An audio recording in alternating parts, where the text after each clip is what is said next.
Hello everyone, welcome to What If Quirkless Deku Got Yuji Itadori Powers Part 3. Before we start, please go support El Chumbaz for writing that awesome fanfic. This is the translated version I made. There will be some mistake in character's gender, but of course Deku is a male. Big Brother Choso. March 28th, at 2:55 p.m. Maki, Kujisaki, come on, hurry up, we'll be late. The cute human Machi was quite excited to start her internship. Her small group consisted of her and the two sorceresses already mentioned. They had to be there at 3:30, so they had taken a little of their time to do some shopping, Kujisaki's main idea. There is still time, why the rush? Nobara asked, being dragged by the brunette. Because punctuality is very important, Achiko replied. I agree with you on that, I hate being late. But you have to admit that you are very excited about the internship, Maki said, walking next to her. How could I not be? This is an almost unique opportunity for us to learn from the professionals. Uraraka didn't even try to hide her excitement, you could tell from miles away. The green-haired girl only laughed lightly to continue her walk. She liked Uraraka's enthusiasm. They had time and the place was not far. They would arrive in a few minutes walking. Nobara walked behind them reluctantly with the shopping bags, since she was the only one who bought things. She did not complain about the weight thanks to Uraraka using her gift on the bags. Being something so small, it didn't make him nauseous to have his gift active for quite some time, until after long minutes and crossing some streets, they managed to get to where they were going to do the internship. Gunhead, that was the hero they had chosen. The reason? They wanted to get better at hand-to-hand combat. Although they weren't bad at it, they knew they could improve even more. That was why he was there at the door, just before entering the building. Oh, they're here, it was earlier than I thought. Come on in. The hero Gunhead had opened the door before they could even open it. The hero's voice was calm and somewhat tender. Quite strange if they said it in general, but they couldn't stay outside. They entered somewhat nervously. After entering, they could see that the place was more like a fairly large gymnasium. There were other rookie heroes as companions and others who wanted to learn the martial art of this hero. What they did not expect was that a girl of their same age was also in the place. Deku-kun? No one could blame Uraraka. The resemblance of that girl to the strongest broccoli they had ever met was impossible to miss. Were they related? They had to be. It's too much of a coincidence. Even on her cheeks there was a single freckle under each eye. We won't start class yet, so you can socialize a little. It's good that everyone gets along, don't you think? Said the hero Gunhead. Forks, the three girls answered in chorus. Okay, I'll leave for now. I'll be back at class time, said the hero as he left the building. The group of girls watched as the hero left, and instantly their gaze fell on the green-haired girl with strange eyebrows. She was also watching the hero leave. But when the three girls looked at her, she became nervous. Their gaze was one of deep curiosity. And when she least expected it, they were already in front of her, examining every part of her body. The girl was wearing a tight black dress made of elegant fabric that reached before her knees and that had long ruffles on the back that reached before her ankles like a kind of cape, having a golden headband with red details on her head. She also wore a pair of black high-heeled boots that were tight a little above her knees, and she wore gloves that reached her knuckles without covering her fingers. That was her heroine costume. Is something wrong? Kirari asked nervously. Are you related to Deku-kun? Uraraka asked. Huh? Who? Wait, you guys are from UA? Kirari had too many questions. Forks, but I mean, are you related to Izuku Midoriya? You two are very similar, Uraraka said so the green-haired girl could understand. Well, I don't know how to explain it. We are very distant relatives by blood. We are only united by the Midoriya clan first. Let me introduce myself, I am Kirari Mida, let me say. Kirari Kumo, the girl introduced herself, still nervous. I'm Achiko Uraraka. You can call me Kujisaki. Just call me Maki. Surroundings of Yasuhachi Bridge. March 31st, at 1858. The three girls were prepared for combat, but the first move was made by the curse girl. The ground beneath the three heroines was destroyed by a stream of blood, which forced them to separate after dodging the first attack. Blood flew through the air. Time seemed to go slow for the girls. They knew they were dealing with a threat much greater than expected. They were against something of a special degree. Only Maki had experience against curses of such a degree. although Kurari she had faced the Upper Moon #1, so she had some experience. Blood manipulation technique, emerald blood. The blood that was on top of the aspiring heroines ended up turning into sharp emerald drops, which, as their weight increased, fell abruptly to the ground, raising too much dust that clouded the students' vision. Although they were not in that place for long, because they were taken out of there by a strong blow from the cursed man, who had his fists covered in a layer of coagulated blood. They were all pushed several meters away by the blow, although Uraraka used her gift along with her ritual to stop the inertia and not move away any further, helping her companions so that they did not fall into the precipice that was on the road. What was Achiko's ritual? It was a secret that she would reveal later, especially when her opponents know it. She will reveal it to make her more effective, a trick she learned from Megumi's lessons, surprisingly the term giving more information than Professor Gojo himself. Girls, we must combine our attacks, Uraraka said. Understood, both green-haired girls responded.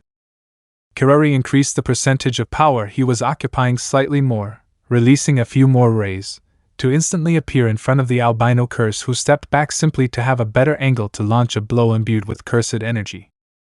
Thanks to a small shock that she managed to feel in her brain, like a warning, she was able to dodge the blow by leaning her body towards the opposite side from where the blow was thrown, in a quick movement further shortening the distance between the two of them, to throw an upward punch in the direction of the curse's chin. Although the difference between them was abysmal, this being the reason why the albino managed to dodge the blow without any problem after leaning her body backwards. The man cursed together his palms to simulate an arrow with his hands and aim at the green-haired girl's head, but he was surprised by a blow on his back, a fairly strong one, but not enough to knock him out of combat. He had barely moved him a few steps by force, so he turned his head to be able to see his attacker.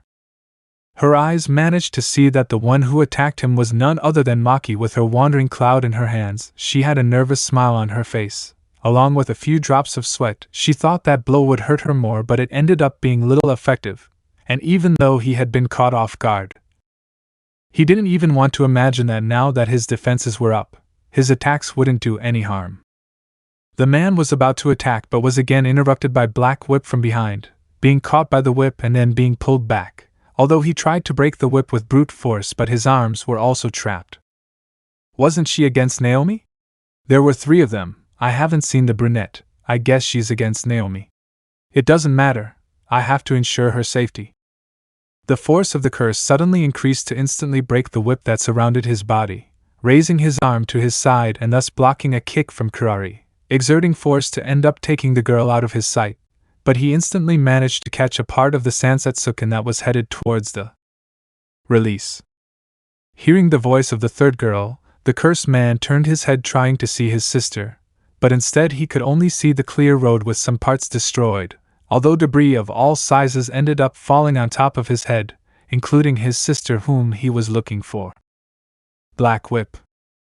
As if that were not enough, the gift ended up catching him to avoid dodging that surprise attack, and he even ended up receiving a surprise blow from Maki, who managed to get out of the area where the rubble was about to fall. Unfortunately, he had to release his wandering cloud, which was a gift. It hurt him to do that, but then he could recover it. First, he must concentrate on winning the fight. The rubble fell quite fast, but after an action of Achiko's cursed energy, the rubble accelerated to no end, falling with brutal force on top of the curse. Each piece of rubble had been reinforced by cursed energy. A large amount of energy that made the impact of the rubble raise a lot of dust and a strong current of wind along with a loud thunderous noise. That won't be enough, stay alert, Uraraka warned. Maki Kirari shouted worriedly. I'm fine, although I'll have to do without any damn tools for now, he replied, the green-haired girl with glasses. Although there was no time to calm down, the 3 girls began to hear a rumble on the highest side of the road, in the place where there was a fence, along with cursed energy heading towards them. Maki. The scream was from Uraraka warning them about the danger that was on the green-haired girl's back. They hadn't realized it before, but it was too late now. The deformed blue curse was on Maki's back, who could barely see her horrible figure before it spat blood at her. Burn. The temples of her glasses began to melt, her skin began to irritate and burn, accompanying all this with a strong and intense pain, and as if that were not enough for the poor girl, Rays of blood were heading directly towards her, but she was saved by Kirari, who managed to take her in her arms to move her from the place, causing the attack to fail.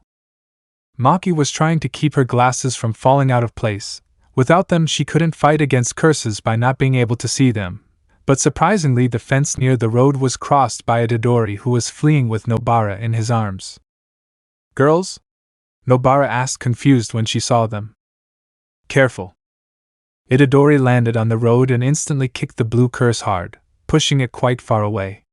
Once on the ground, the pink-haired sorcerer left Kujisaki so she could fight again, but the one they were running away from caught up with them, being the orange curse. "That's 4 curses?"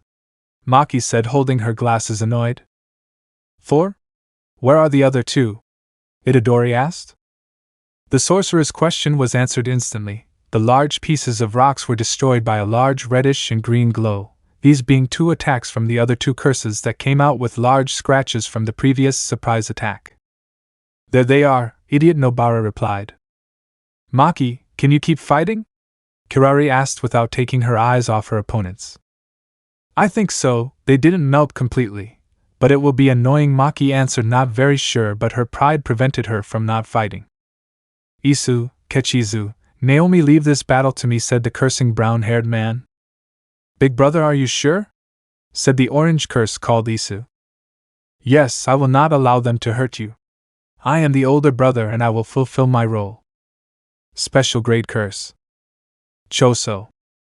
Blood manipulation technique, convergence.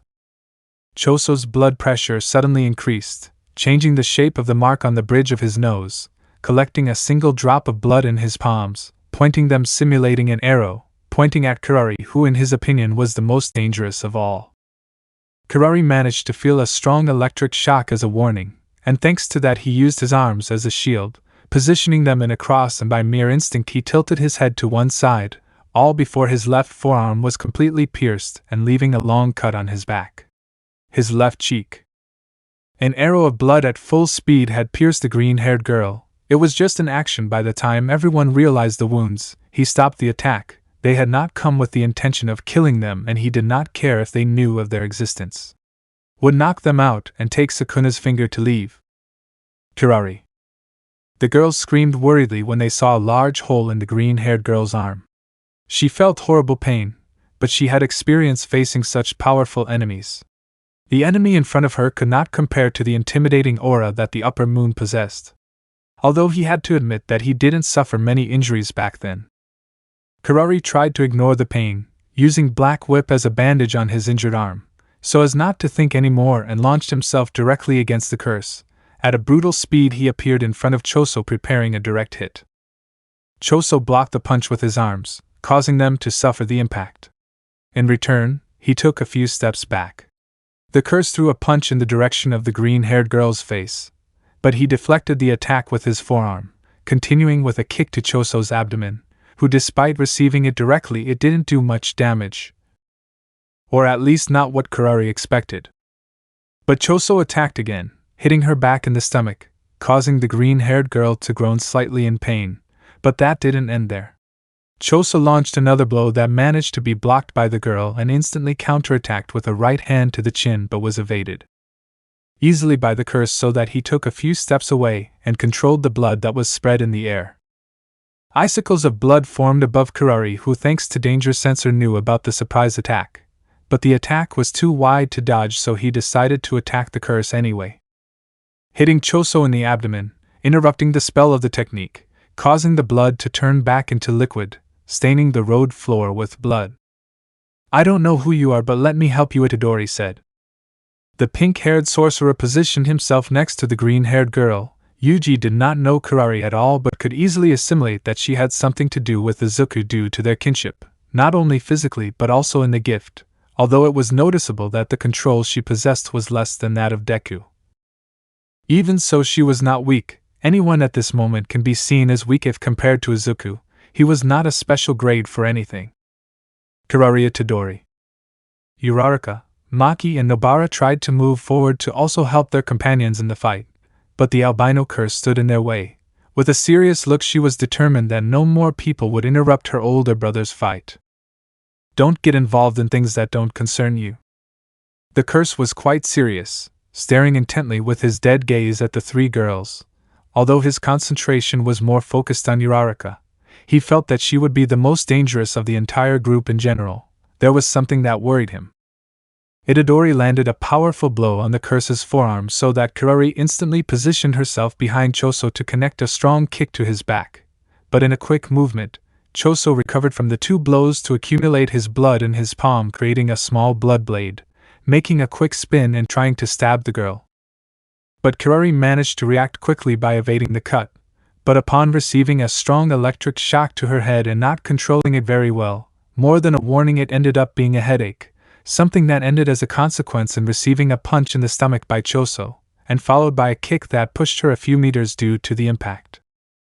Itadori tried to land a blow upon seeing Choso's concentration on the girl, but the curse reacted faster than he expected, ducking to evade the blow, and with his blood knife he ended up piercing Yuji's left foot, causing him to feel great pain in that area.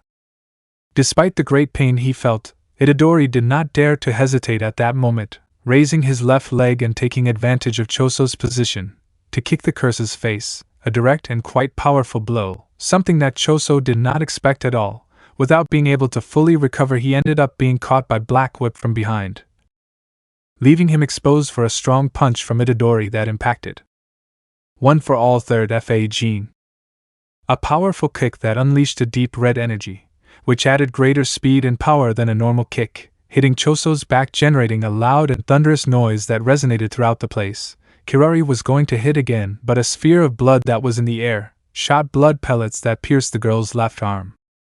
It was a good hit, but you need more to defeat me. Choso turned his body to kick the girl's side and launched her several meters away, removing her from the fight, leaving Choso against Itadori. The sorcerer launched himself against the curse, accumulating cursed energy in his fist, and tried to connect it in Choso's face. But the curse ducked, dodging the attack to quickly catch Itadori's face and throw him, forcing him to crash against the wall that was on the road. Shit.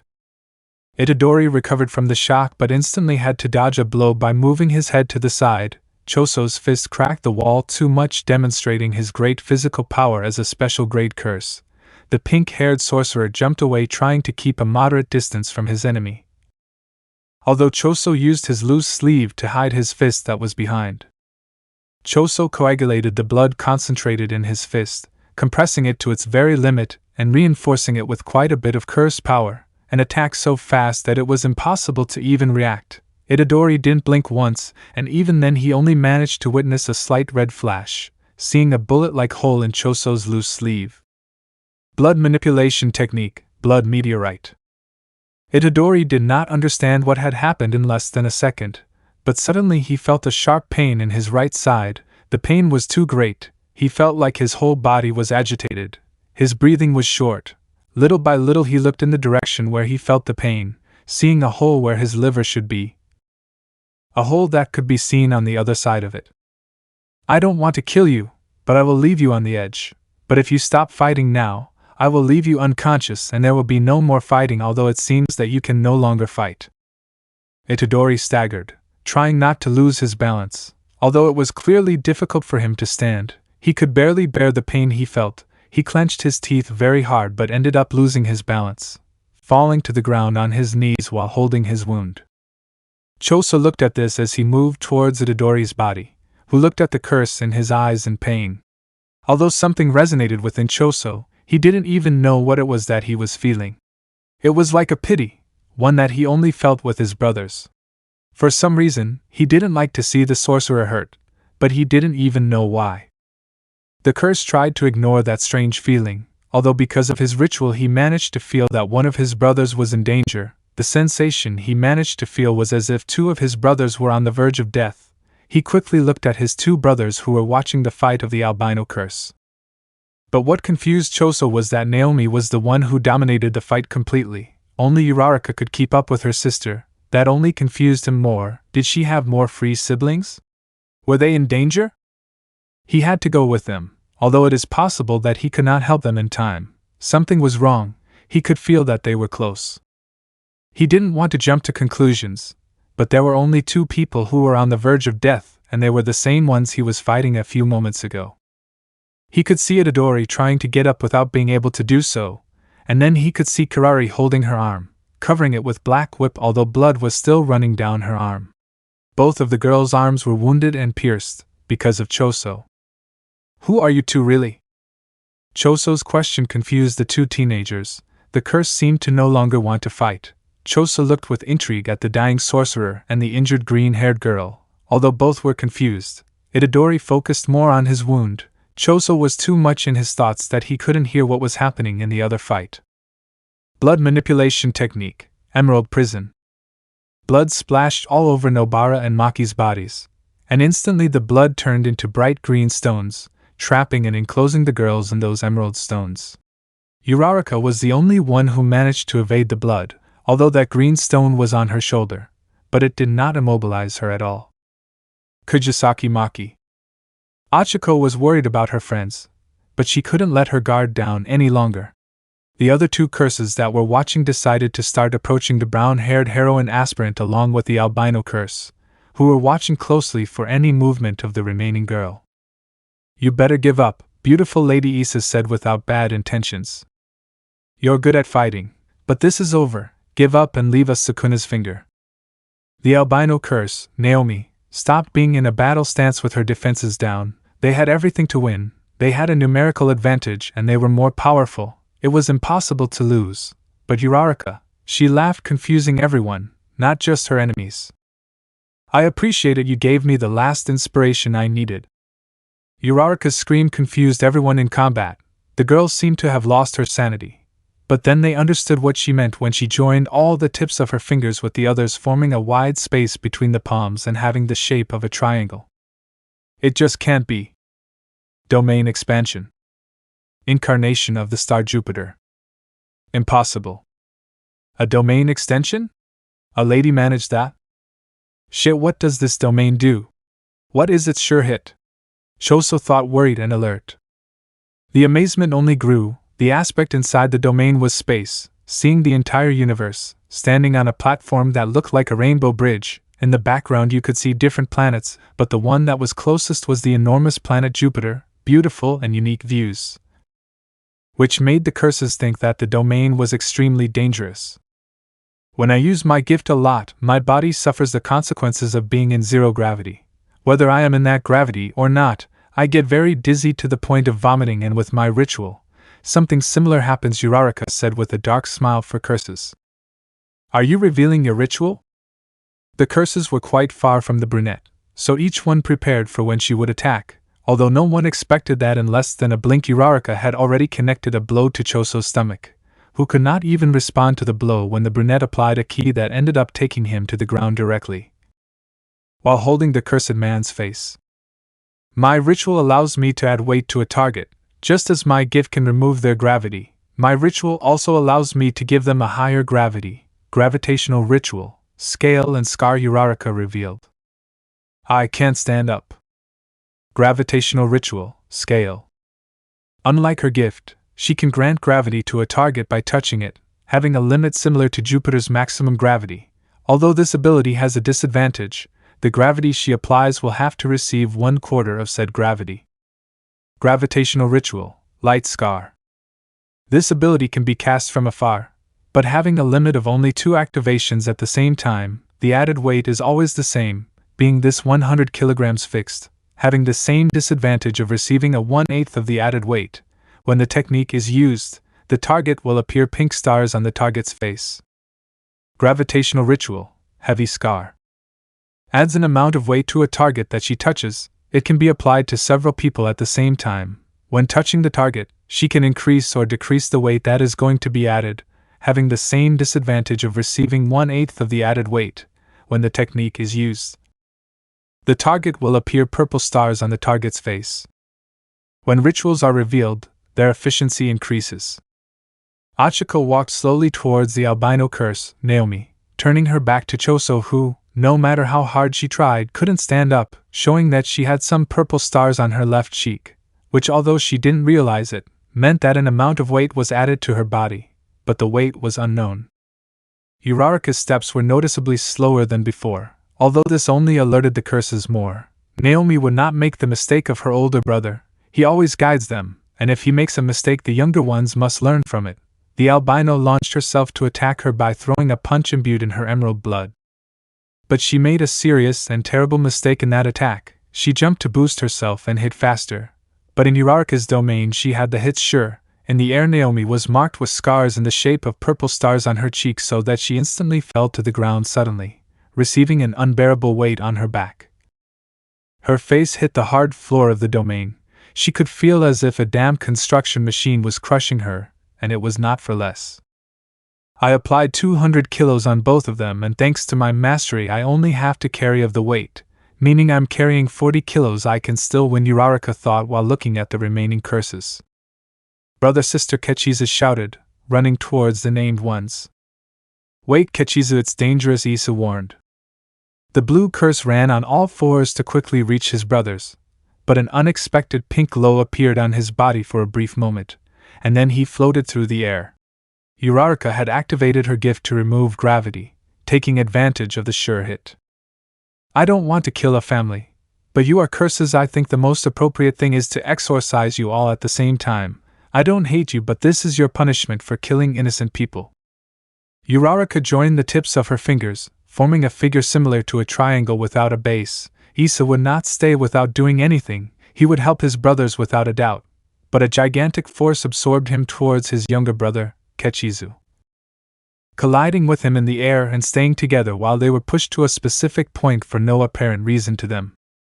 Damn it, Choso said, using all his strength to get up without achieving anything. Although Naomi and Choso felt that they were drawn to the same spot where their other two brothers were, the weight they felt had disappeared as well as the star scars, but the force of attraction was so strong that they were unable to react when they had already collided with their brothers at the same point. This is the final attack. Gravitational Ritual, Curse Pressure Vortex, 15G. At a point in the middle of the four brothers is where they were all pushed at the same time to the exact same point as the pressure in the air in a range of 5 meters increased more and more. Blood vessels began to burst from the high pressure. A normal human could only withstand 4.5 G, or 4.5 times the gravity of the Earth. With only 10 G, human bones would break completely. But they were curses. That's why 15 times the gravity of the Earth was used, an attack made specifically to kill curses. Brothers, brothers. The blue curse murmured in a low voice, calling with sadness to his dear brothers. He was not the smartest of all, but he knew that they had ended up like this because of him. If he had not brought the Machi closer, they would not have away his gravity. He felt that this was his fault, and he regretted it. The air abandoned them all. The limbs became numb. The unbearable dizziness began, and a sorrow for all the brothers.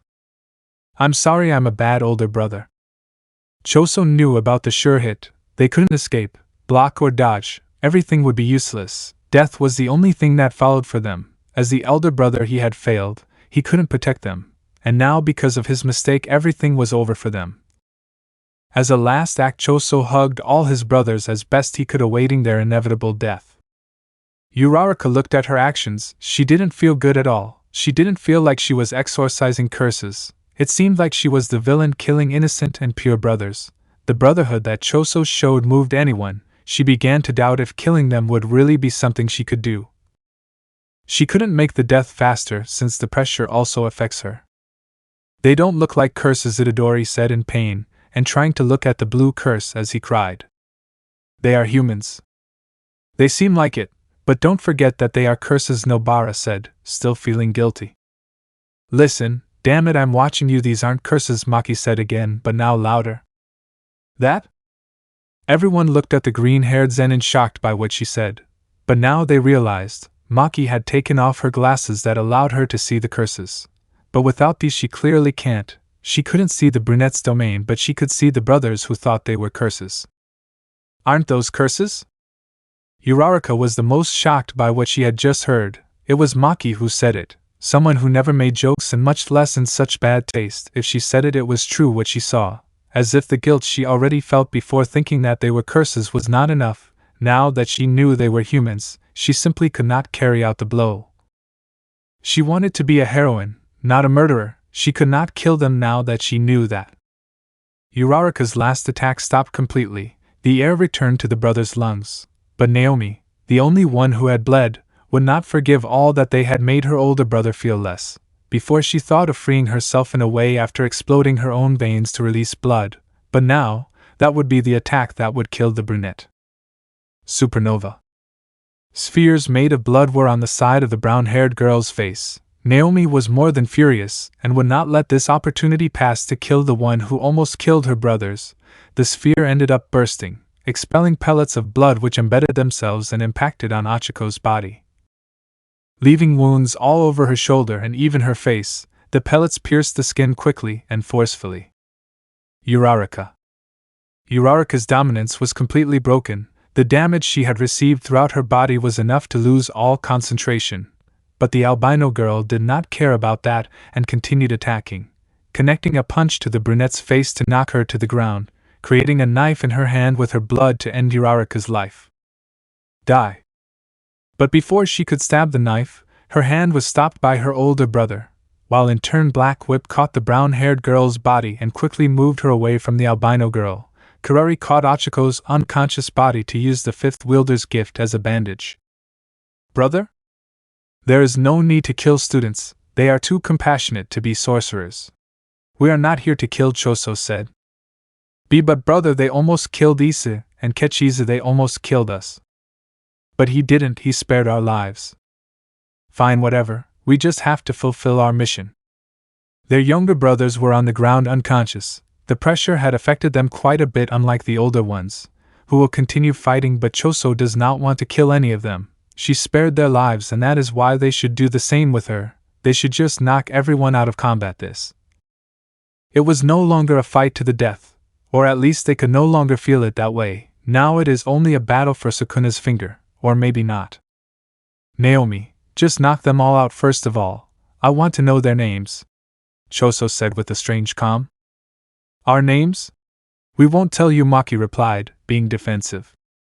I understand, could you at least tell me your last names?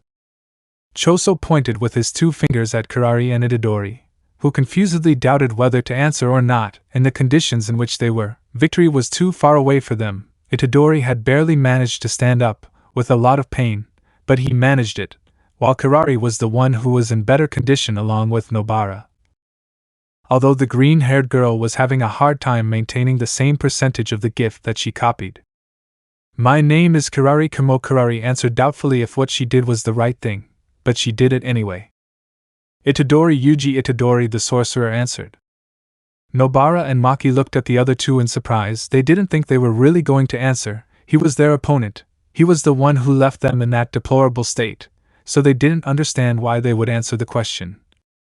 Although they only had to see the faces of the two hybrid curses to know that they were no longer their enemies, the inert face that Naomi had disappeared, having one with an emotion of surprise and happiness. She wasn't the only one. Choso was almost the same, only he was shedding some small tears. I have one last question for you. Please be as honest as possible. Did one of your parents have a scar similar to a stitch on his forehead? Choso's question confused everyone except his sister.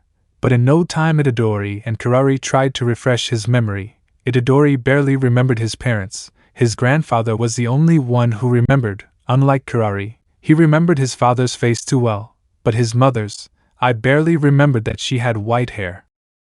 The memories of the very past were too diffuse, almost impossible to remember them clearly. Faced with the null response of the two, Choso came up with a last check to know if what he thought was correct or not. With a simple movement, he used his technique Blood Meteorite again consecutively, taking advantage of the distraction of the two. Naomi saw that without clearly understanding what her brother wanted, but in a quick intuition she thought that the other sorcerers would only get in the way of whatever her brother wanted to do, reinforcing the stones that tied the two sorceress girls to instantly hit them in the neck, knocking Maki and Nobara unconscious. Did we lose? Are we going to die? Itadori had already received that terrible attack, but now he had received another one. Only this time he went straight to his left lung, a lethal attack that would soon kill him, while to Kirari, Choso launched two blood meteorites piercing both of her lungs. Now the two were on the verge of death. Feeling like all their senses were fading little by little, but listening to everything without being able to do anything other than fall to the ground without strength. Listening to their blood fall to the ground of the road, along with Choso's slow footsteps. The blow that would finish them off was about to come and they could do nothing. Everything was over. The Grim Reaper was already knocking on their doors, the sound of blood accumulating and solidifying in Choso's arms, for its end. Everything would end with the same blow that left them both in that state. Blood meteorite. Hey, Oniai-chan, you too! Choso looked in surprise at a fork in front of him, with spaghetti rolled up in the cutlery.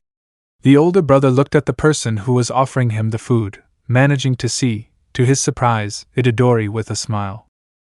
All the siblings were present at the table that was in the middle of the field, a beautiful sight for anyone, eating under a beautiful tree, with Kechizu and Issa present at dinner while chatting comfortably with Kirari and Naomi, laughing at the face that Choso had at that moment. There being 6 jars on the table that contained the rest of their siblings inside. Come on, say. A quiet life with all his brothers, it was like a dream he longed to fulfill and live. But he knew it was impossible to achieve, this couldn't be real, it wasn't but he would like it to be. He could only hear a fuzzy voice, like a scream. But whose? Wait, what was Itadori doing there? Not only him, but Kirari too, they shouldn't be there, or should they? Memories that never existed. Brother, what's wrong? Choso had launched the attack, but at the last second he ended up missing it to a place where it did not hurt anyone. His head hurt too much. In a short time he had too many memories that never existed. He could only hold his head while screaming in pain. What he had seen, he had no idea why he saw it, but what he did know, that it was a message. Naomi approached her older brother. Worried, she hugged him, trying to ease her brother's pain. Choso was too strange for how she saw him. A few moments ago he was asking his opponents questions, then he left them on the verge of death, and now he spared their lives. Naomi did not understand anything. Choso's screams calmed down, kneeling on the ground, as he looked at the bodies, corpses, of Itadori and Kirari.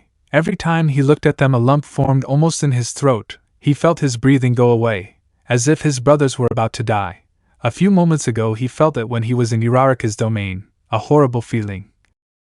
But with this he already cleared up his doubts. Little sister, please, you know how to use reverse rituals, right? Could you heal them all? Choso asked, separating from his sister's embrace. Yes, I can heal them, but why? Kirari is our younger brother.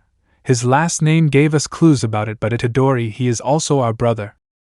The albino girl was speechless, confused. She only did what her older brother had asked her to do, a white energy coming out of her palms, then placing them on the bodies of her now new brothers. Once healed, she deactivated her too, causing the other girls to be released. Their unconscious bodies fell to the cold ground of the road. Luckily they did not have so many wounds. But with Uraraka it was something different. She was quite injured. Naomi, feeling a little guilty about that, decided to heal her completely, leaving her without any wounds, both superficial and internal. The battle had already concluded, but her mission still continued, or so she believes. Yasuhachi Bridge. March 31st, at 20:45. A blonde-haired girl with a black spot on top of her hair, wearing a rather formal outfit, while sitting on the hood of a black car that was parked on the bridge. The girl tried not to make eye contact with the hybrid curses that were sitting on the ground. Choso looked intently at the unconscious bodies of Kirari and Itadori. The silence was uncomfortable for the blonde girl. For her they were curses that came with the bodies of the young sorcerers, including Fushiguro, and even with Sukuna's cursed finger. She was not a sorceress who knew how to fight, so she was really grateful that they were kind, but still she had no idea what to do. She just hoped that the students would wake up quickly.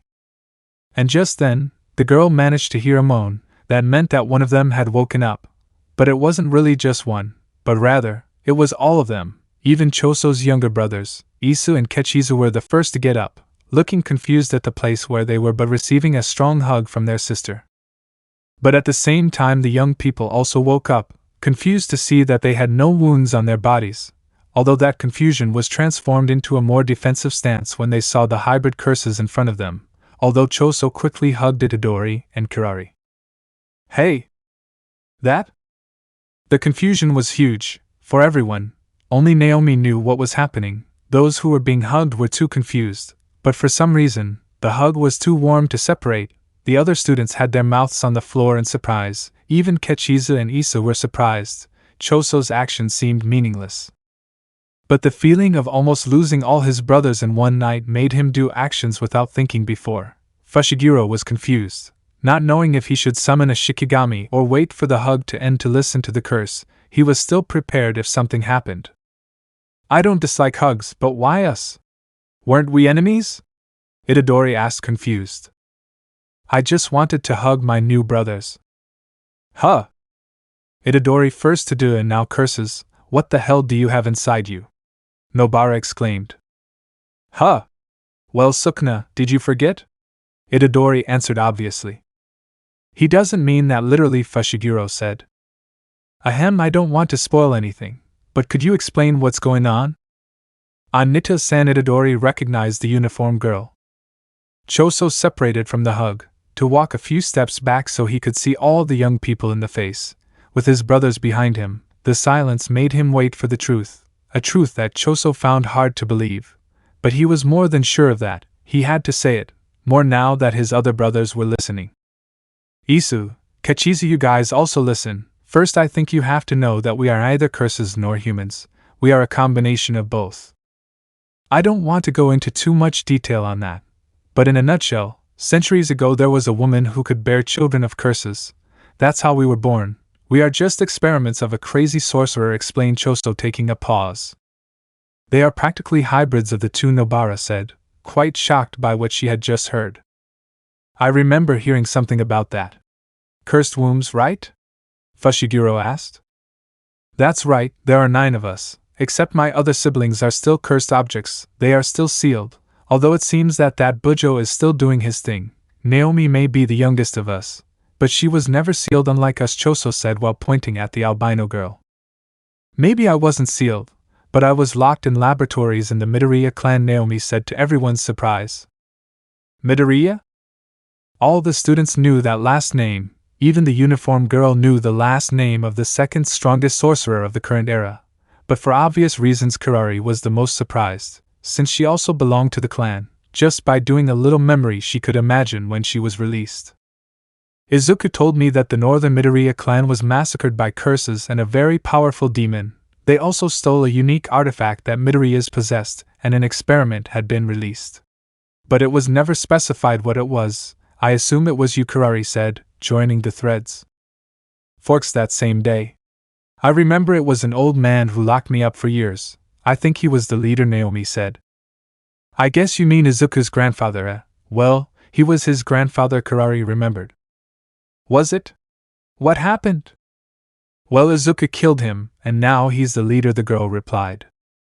I killed the leader, how envious, Maki said, surprised. To your grandfather? Itadori was surprised by that. I never heard anything good about the leader. He was not a person, so it is better than he is dead, Kirari mentioned. My revenge is already done. Wow, Naomi thought, a little disappointed. There's something that doesn't add up. The Sorcery Academy was supposed to have the 9 cursed wombs kept, but when the attack at the Kyoto Exchange Festival occurred, 3 were stolen. The Academy still has 6 cursed wombs, but there are 4 of you, Fushiguro said, trying to find out more. As I said before, my progenitor must still be alive and still doing his experiments. We don't know how many more cursed wombs he has created. If I'm honest, I thought it would be the leader Midoriya who was the cause of everything. But I see that I was wrong, explained Choso. How do you know you were wrong? Uraraka asked, confused. I highly doubt he would have died so easily in front of a teenager, Choso replied. Izuku is not just anyone, you know? He is called, in the clan itself, the Death Eater, considered the pinnacle of the clan when he was only 9 years old. He is incredible someone, and it is quite possible that he has already killed him, Kirari said, leaving the elder thoughtful. It's not something you can dismiss. I saw it with my own eyes. Midoriya is one of the most capable sorcerers of the current era. I would even venture to say, of history. Fushiguro mentioned, too confident with his words. If the bastard I could call father is dead, that takes away a goal I had. If I no longer have to look for him, all I have left is to join all my brothers and live in peace, Choso said, looking at the starry sky. I still have one question, Itadori mentioned, getting everyone's attention. Well, there are 2, but I want to know more. The first one, why did you call me brother? And what will you do now? The question was quite good, Even the lesser hybrid curses wanted to ask the answer since they didn't even know why, waiting attentively for an answer from the older brother, who took his time to answer. About the first thing, my ritual has a strange and unique side effect on me. I can sense when a brother of mine is near or when he is in danger. That is why I left them on the brink of death. It was the best way to know, and I was right. You and Kurari are our younger brothers. I don't know how you exist, but I will not abandon you, Choso answered determinedly. But you helped the curses that are our enemies. Now you are allies? Nobara asked, still confused. There was only one reason why we joined them. I wanted my brothers to be accepted and not be judged by their physical appearance. Something that even in a society of gifts, discrimination by appearance is still in force. I just wanted my brothers to be themselves and nothing more. But I don't know what to do now, Choso said. The answer that the older brother gave was enough for everyone. The brotherhood that he had was too much. When they fought, he never showed wanting to kill them, although his blows were very dangerous. Choso was someone who had his brothers as his top priority. He is not someone truly bad or good, he only wants the best for his only family he has. A life that softens anyone's heart. Even Nita, who was just listening attentively, was moved by Choso's words. I have an idea, but first of all, I want to know one more thing, Kurari said, having the attention of the hybrid curses. What is it, little sister? Guess what, I'm very lucky today. The loud noises of a train could be heard throughout the station. The pink-haired man waited euphorically for the train, while the green-haired man threw a strong punch in the face of his opponent, but he counterattacked with a kick, colliding the two attacks. But instantly the green-haired man moved quickly to connect a blow to the chin of the pink-haired sorcerer. The train leaves platform 2. Just as quickly as the train arrived, it left in a few seconds. As soon as that happened, the green-haired man landed another blow on the wizard's face. But the wizard managed to block it, and then immediately attacked with a headbutt, something that took the green-haired man by surprise and ended up sending him a few steps away. But before the fight continued, a girl came down the stairs at the train station, tired and holding on to her knees from running. She looked ahead, where there was the projection of a man in a formal uniform. The two looked into each other's eyes while those who were fighting knew perfectly well what was coming next. The last train has left. Jackpot. This must be a bucking joke. This is the 7th one you've done in a row. Let the music begin. I've been listening to it for almost 30 minutes now. April 1st. Unknown location at 2:29.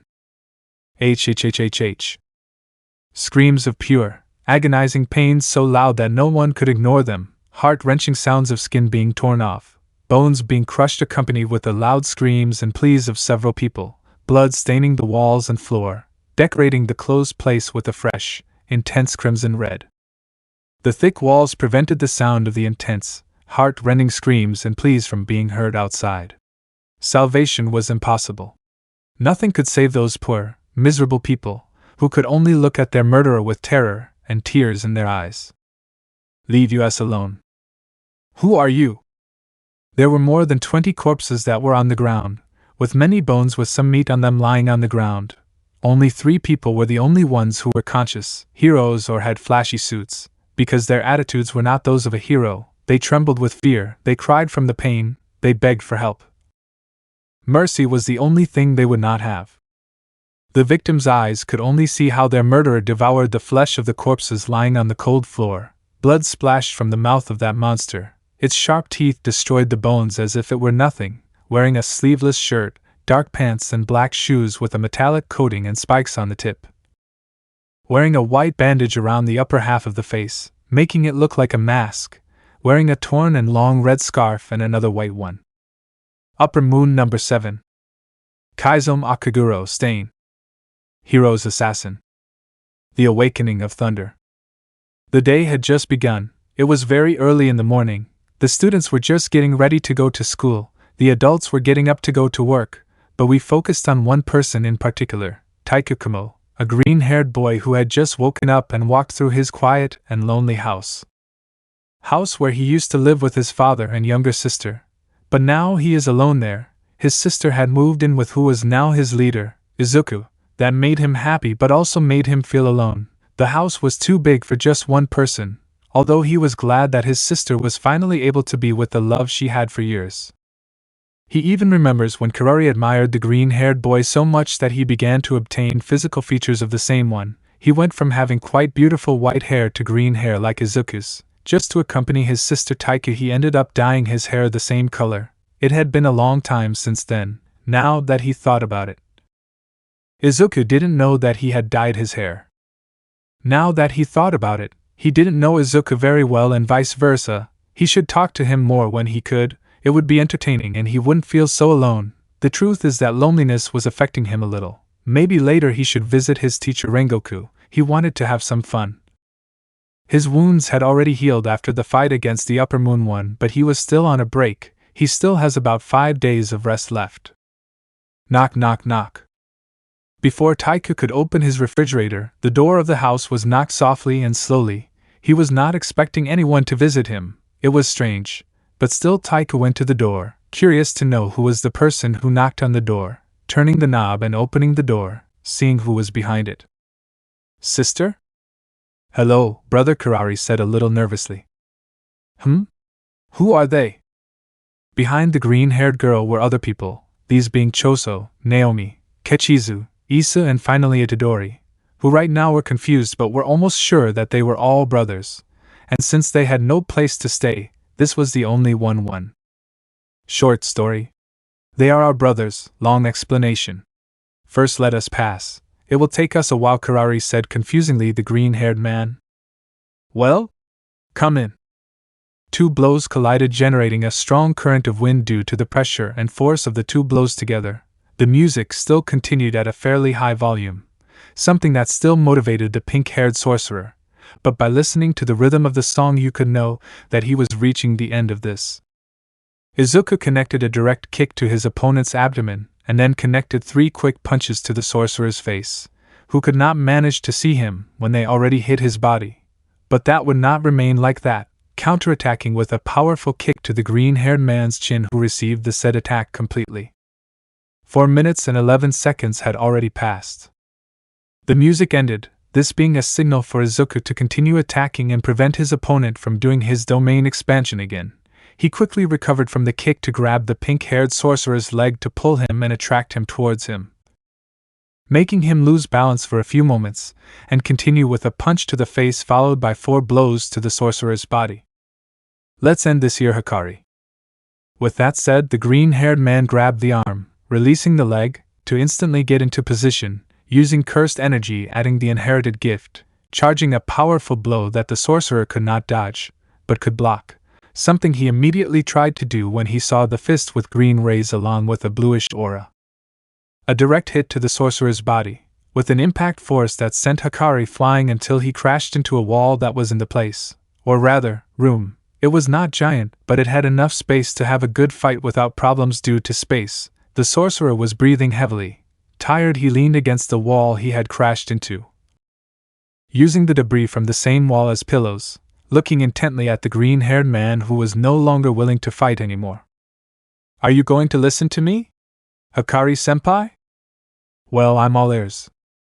Izuku, hearing those words, felt as if he had won. He had been fighting against the immortal sorcerer for many hours, until finally Hikari was appointed to listen to him.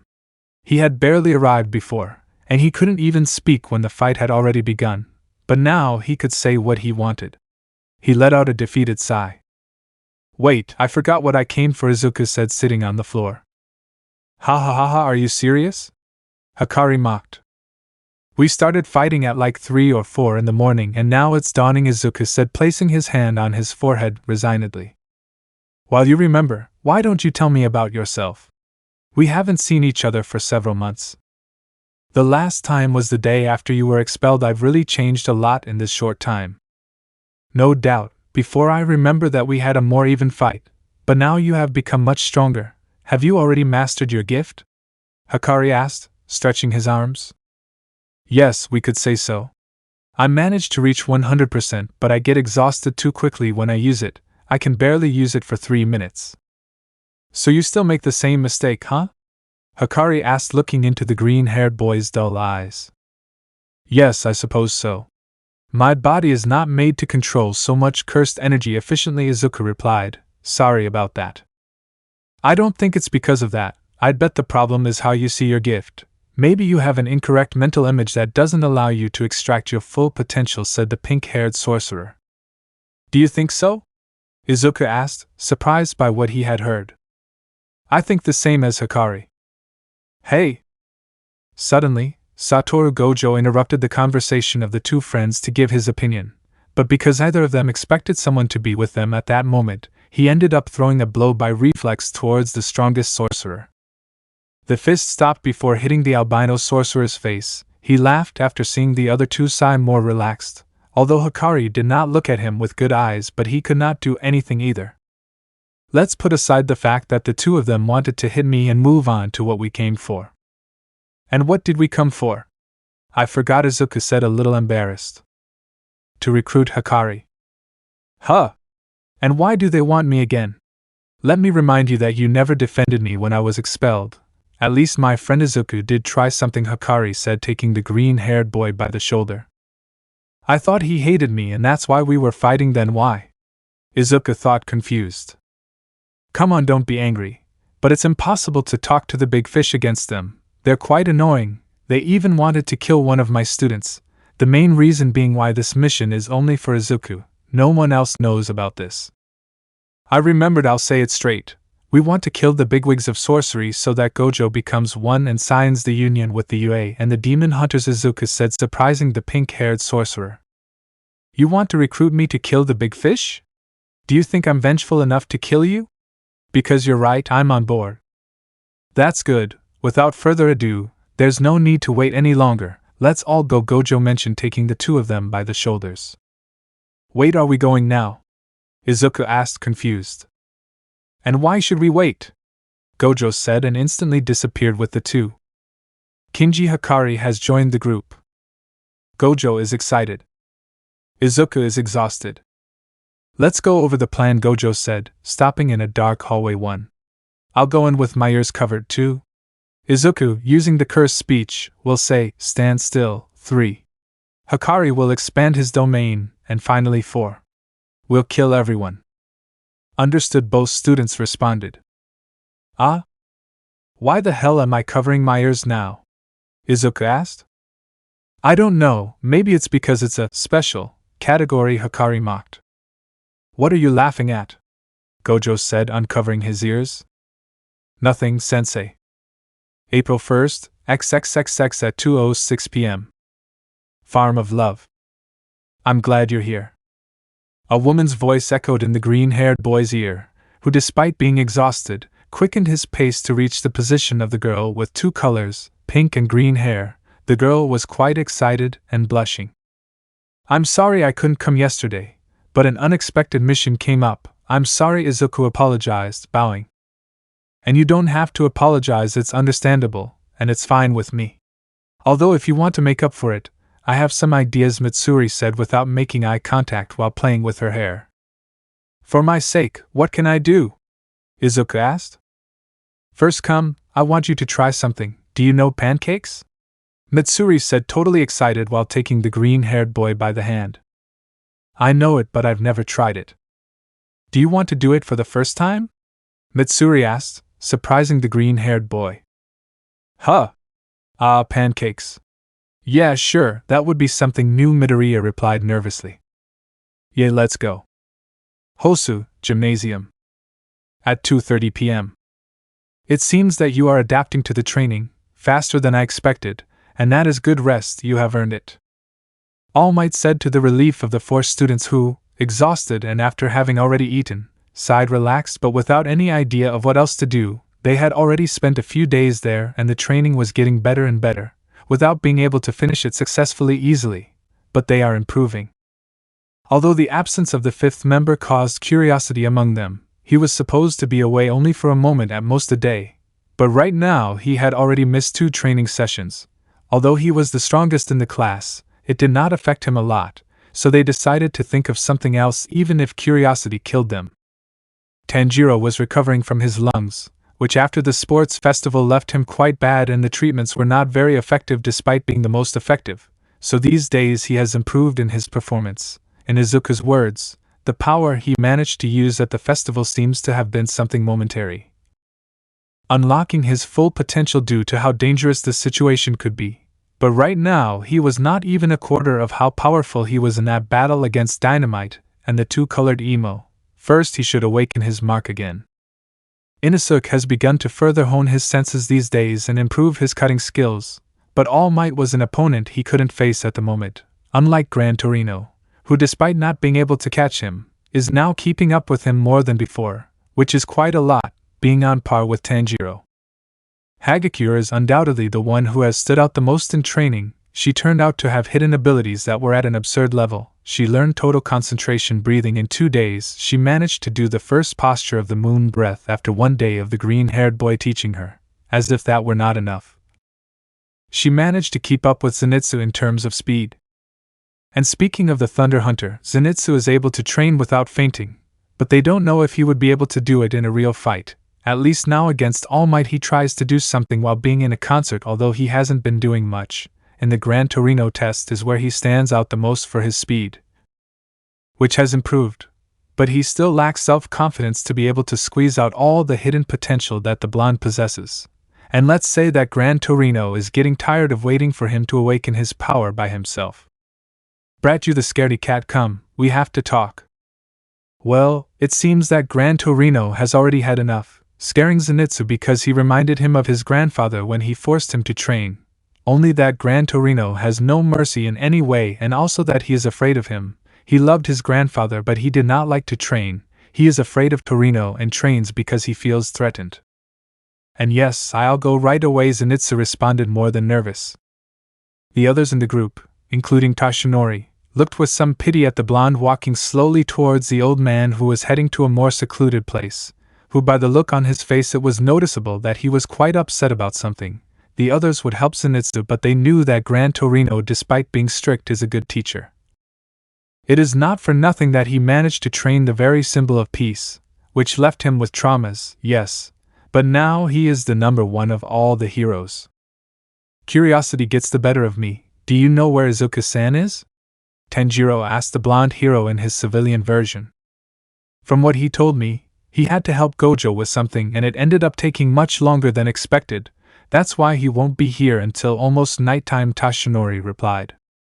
Oh, I understand. Although I should think about how young Midoriya would have to compensate for these days he was away, said the blonde in the air. What if the two of them fight? Inosuke suggested while lying on the floor. Do you want the gym to be destroyed or what? Hagakure mentioned, reproaching the boar. In fact, I think it's a good idea. I had already planned to give him a unique lesson about one for all. Perhaps the best would be in a no-holds-barred fight, Tashinori said, defending the boar mask. Considering that the two are almost equally powerful, I think the gym would be completely destroyed, Tanjiro said. Although I like to see it, you could do it on the last day of the Hagakure internship, suggested. You're right, it will be on the last day, although I'll have to know how to explain to him how to improve his control in the OFA, Tashinori said, standing up from where he was. I can't wait to see the fight, Inosuke shouted excitedly. Okay, I'll leave you guys. I'll be in the building near the entrance in case you need anything. Just let me know. You can do whatever you want for now, Tashinori said as he left the place. See you later, Tashinori-sensei, Hagakure and Tanjiro said at the same time. The three students lay down on the grass to rest. They were curious about what that confrontation would be like. The strongest hero against the aspiring strongest hero. It would be quite an epic fight. But in a few seconds they ended up falling asleep from exhaustion. But now, let's focus on the Thunder Hunter along with Gran Torino. The two walked in silence until they came to a park where there were different types of games, but they sat on a bench that was there. The silence made the blonde uncomfortable, but the old man's face only intimidated him even more, waiting for the old man to start talking about why he had called him. On behalf of Gran Torino, he was searching for the right words. Everything was silent until one designed to open his mouth. Brat, how do you consider yourself? Gran Torino asked.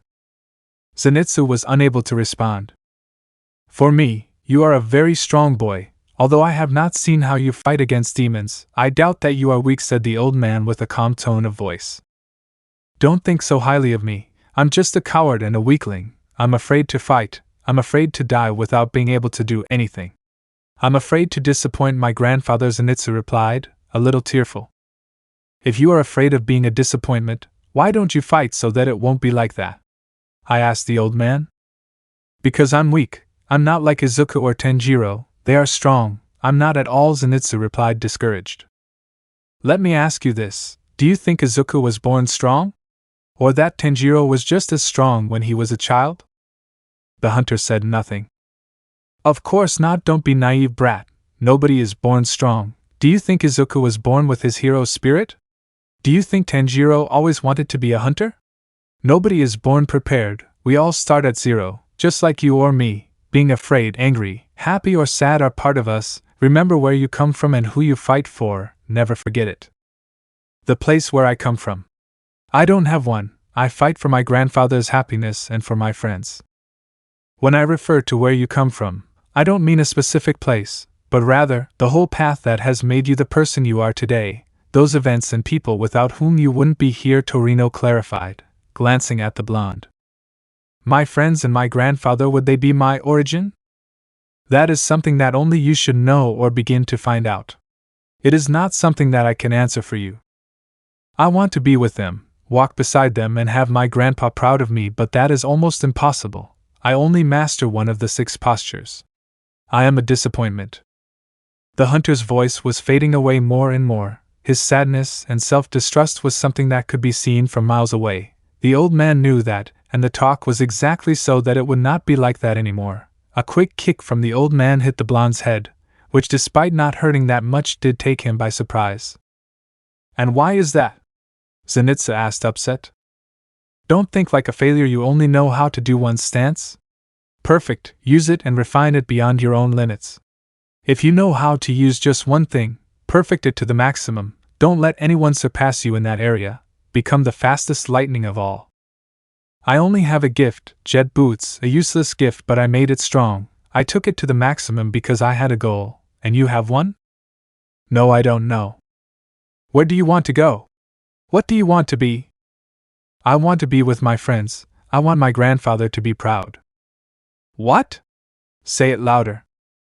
I want my grandfather to be proud of me and to be with my friends, Zenitsu said, bursting into tears.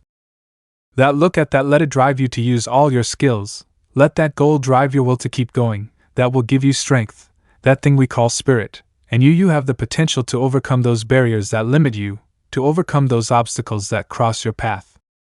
Zenitsu looked closely at the old man, his tearful eyes prevented him from seeing Gran Torino's face clearly, but something inside him seemed familiar. He was not seeing that strict old man who only trained them until their bones broke. He could see the reflection of his grandfather, the one who never left him aside, even being a crybaby. His grandfather never abandoned him. If you die like a weakling, you won't be able to be by your friend's side, you won't be able to be your grandfather's pride, you'll only be his pain, your friends will have to go on without you, don't you want that? Then raise your head, look ahead, keep your head up and release that. God of Thunder! That's hidden inside you, Gran Torino said while gently hitting the blonde's head. Become the strongest thunder of all. You remind me of him, my grandfather. April 7th at 8:05. Recapitulating everything that happened in a week, Zenitsu has drastically begun to have a more serious attitude in training, something that caused too much surprise in Izuku, who had barely arrived and saw that, something good all in all. If Zenitsu takes this more seriously, that would encourage the others to do so too. With only 2 days left, the green-haired boy had fallen behind. Although All Might now added only to Izuku a new phase of training, something that would help him use One for All better, but the training has been hellish, facing everyday things using 100%, it seems ridiculous. But Izuku ended up getting too tired to the point of almost fainting before being able to drink a cup without breaking it. After several days he still can't do it, but at least he increased the minutes in which he can use One for All to the maximum, going from 3 minutes to 3 minutes and 12 seconds, a big change. It's not a change, Izuku said, annoyed. Calm down, you have to be patient, you won't master it the first time, All Might mentioned. And speaking more about Broccoli, it is on this same day that he will be assigned to Kasugai Crow. He will also be given the Demon Slayer uniform, although he may not use it much, but it is something that must be delivered no matter what, like the Nichiren katana, which has not yet arrived, which made Izuku even more impatient.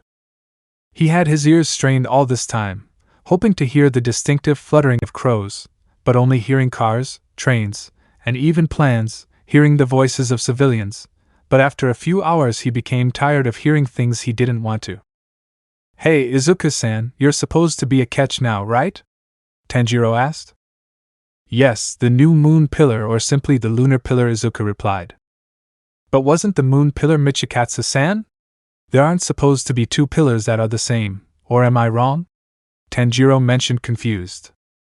"That's true, but Michikatsu is not a pillar, he is more of a bodyguard for the boss," Izuku replied. "Hey, and the invisible girl?" the Gakure Inosuke said. "It's Hagakure, by the way, you just realized that," Zenitsu claimed. Why did Zenitsu say that? Simple, Hagakure on the same Monday, April 1st, as soon as Izuku arrived, spoke to her about starting to make the final selection. Despite only knowing one position, she, with her perception of reality well altered, said that that was enough. He was really very confident in his now new strength, and as a good teacher Izuku should not approve of that. "Of course I do, that's my student." But Izuku was not a good teacher. Of course he accepted. He really liked that emotion that the girl showed, and although he had only taught her one posture, he took advantage of the little time to teach her more postures so that she could practice them in the same final selection. With the talent that the girl had, it is very possible that she could learn it in the middle of a fight against any demon. "There are no more demons?" The invisible girl jumped from tree to tree looking for her next opponents. That was her last day in the final selection, and she wanted to finish it with a powerful demon. But every time she traveled more meters there seemed to be fewer demons. She had even already reached the goal but ended up returning to look for more opponents. The girl was wearing a haori that Izuku had given her, yellow and white in color, having golden flower decorations as a pattern all over the haori. Having a Nichiren sword that had been given to her before the final selection began. She had lost count of how many demons she had killed since the third night, but she was sure she had more than 20. "What are you supposed to be doing? The goal is on the other side, do you need help?" Unexpectedly, a hunter girl spoke to Hagakure, who barely heard the voice and immediately stopped, heading towards the hunter who was confused by what the invisible girl was doing. "Do you know where there are more demons? Or any very strong demons?" Hagakure asked. "Huh. I don't know, I doubt there are demons now, it's already dawning." The hunter responded, confused but still maintaining her kind attitude. Her orange eyes remained firmly on the invisible figure of the other girl. Not knowing what to do, she put a hand on her long, silky dark blue hair, tied with a red accessory with golden lines. Hagakure sighed in defeat. It seemed that her epic ending could not be realized, so she walked in the opposite direction, but stopping to wait for the girl, who understood the signal to accompany her. The two walked in silence, one not uncomfortable but one in which Hagakure's defeat could be felt. Something that made the other girl think of tragic situations. What could have happened to her? The death of a friend? It doesn't seem like it. She's discouraged but not sad. Could it be that she wanted to get revenge on a demon? While the two were deep in thought, they ended up reaching some rather long stairs, while on their sides there were wisteria flowers decorating the place, showing a beautiful landscape of flowers next to sunrise. How beautiful! The two hunters mentioned the same thing at the same time, enthralled by how beautiful the views were, passing through the stairs until they reached the goal, a circular flat area, surrounded by wisteria, while in the center of it all there was a small shrine. It seems there are more participants alive. The voice of another girl reached the ears of the other two teenagers. Looking in front of them, they managed to see a hunter with black hair on top and red even at the tips, having two braids that rested on her shoulders. She seemed to be the only one there. "Just the three of us? But there were like 30 of us. The demons weren't that strong," Hagakure said, surprised. "We can agree on that. The demons were extremely weak. It is surprising and disappointing that only 3 have survived," replied the hunter with black and red hair. "That's cruel, but I guess you're right about something. Well, since the 3 of us are here, we should introduce ourselves, don't you think?" The blue-haired girl stood in front of the other two, having a lively attitude to speak. She raised her hand in front of them, waiting for one of the others to reciprocate the handshake, although the red-haired girl just walked past, ignoring the greeting. I'm not here to make friends, I'm just going to kill demons and that's it, that's my role. The blue-haired hunter watched the girl get closer to the mini shrine in front of them. Her words ruined her friendly greeting, slowly lowering her hand. But before she could do so, she managed to feel a hand holding hers, looking in front of her, seeing the floating clothes. It's a pleasure, I'm Toru Hagakure. I'm Usagi Raijin, nice to meet you Toru-chan, don't you mind if I call you that? It's fine with me, it doesn't bother me. A jingling garter interrupted the friend moment the two hunters were having. The two girls looked at the small shrine, seeing two girls in purple haori, one with white hair and the other with black hair, both having extremely strange eyes. Congratulations. We are glad to know that you are well. Two girls? I thought an adult would take care of this, Hagakure thought.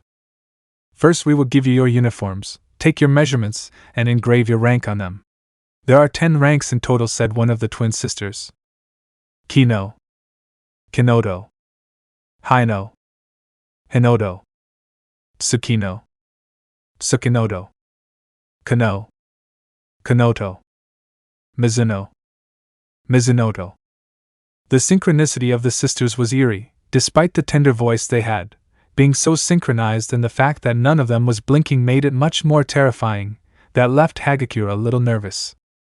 Currently you are the lowest rank, Mizunoto. Today you will choose the Tamahagane steel with which you will forge your sword. Your katana will be finished in 10 to 15 days. But first. One of the little girls clapped their hands twice, and instantly some squawks were heard from the sky, drawing the attention of the girls, who saw how some crows landed on each of them, although Usagi's crow landed on her hair. Is my hair a nest? Usagi thought, annoyed. We grant you Kasugai crows, one of the twins spoke. They are mainly used as messengers. There are phones, why do people still use crows? Usagi asked, confused. The crows are something already unique that differentiates the demon hunters, and even if they are slower, we are assured that they will not leak any type of information, one of the girls responded. Not counting that crows can't be hacked, unlike communication signals. Gifts that prevent communication are useless on crows, said the other twin. Although in extreme cases, such as an upper or lower moon, there would be cases to use the phone to call for reinforcements. That number will be given to you by the crowd. You can ask for it whenever you want, explained the white-haired girl. Tanjiro never said anything like that. Is it new, or did he not know? Hagakure thought, surprised. I understand, thanks for answering, Usagi said with an attitude. The little girls didn't respond back, but instead focused on removing a blanket from a small table behind them, revealing some debris made of some material between brown and bronze in color. Choose from these pieces of Tamahagane steel. The steel of the katana that will annihilate the demons and protect them. You must choose it yourself. Go ahead, choose. I'll go first, Usagi said. Only 3? Wow, there are very few demon hunters, aren't there? Gojo said, strangely serious.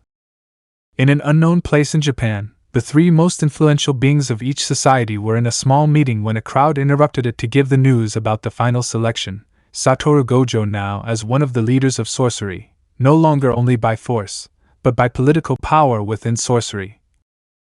Next to him was the director of the prestigious UA Academy, Nizu, considered the most intelligent being on the planet and someone quite influential in the Society of Heroes. On the other side was Kagaya Ubuyashiki, the patron of the demon hunters, his family being the one who started the brotherhood before the breaths.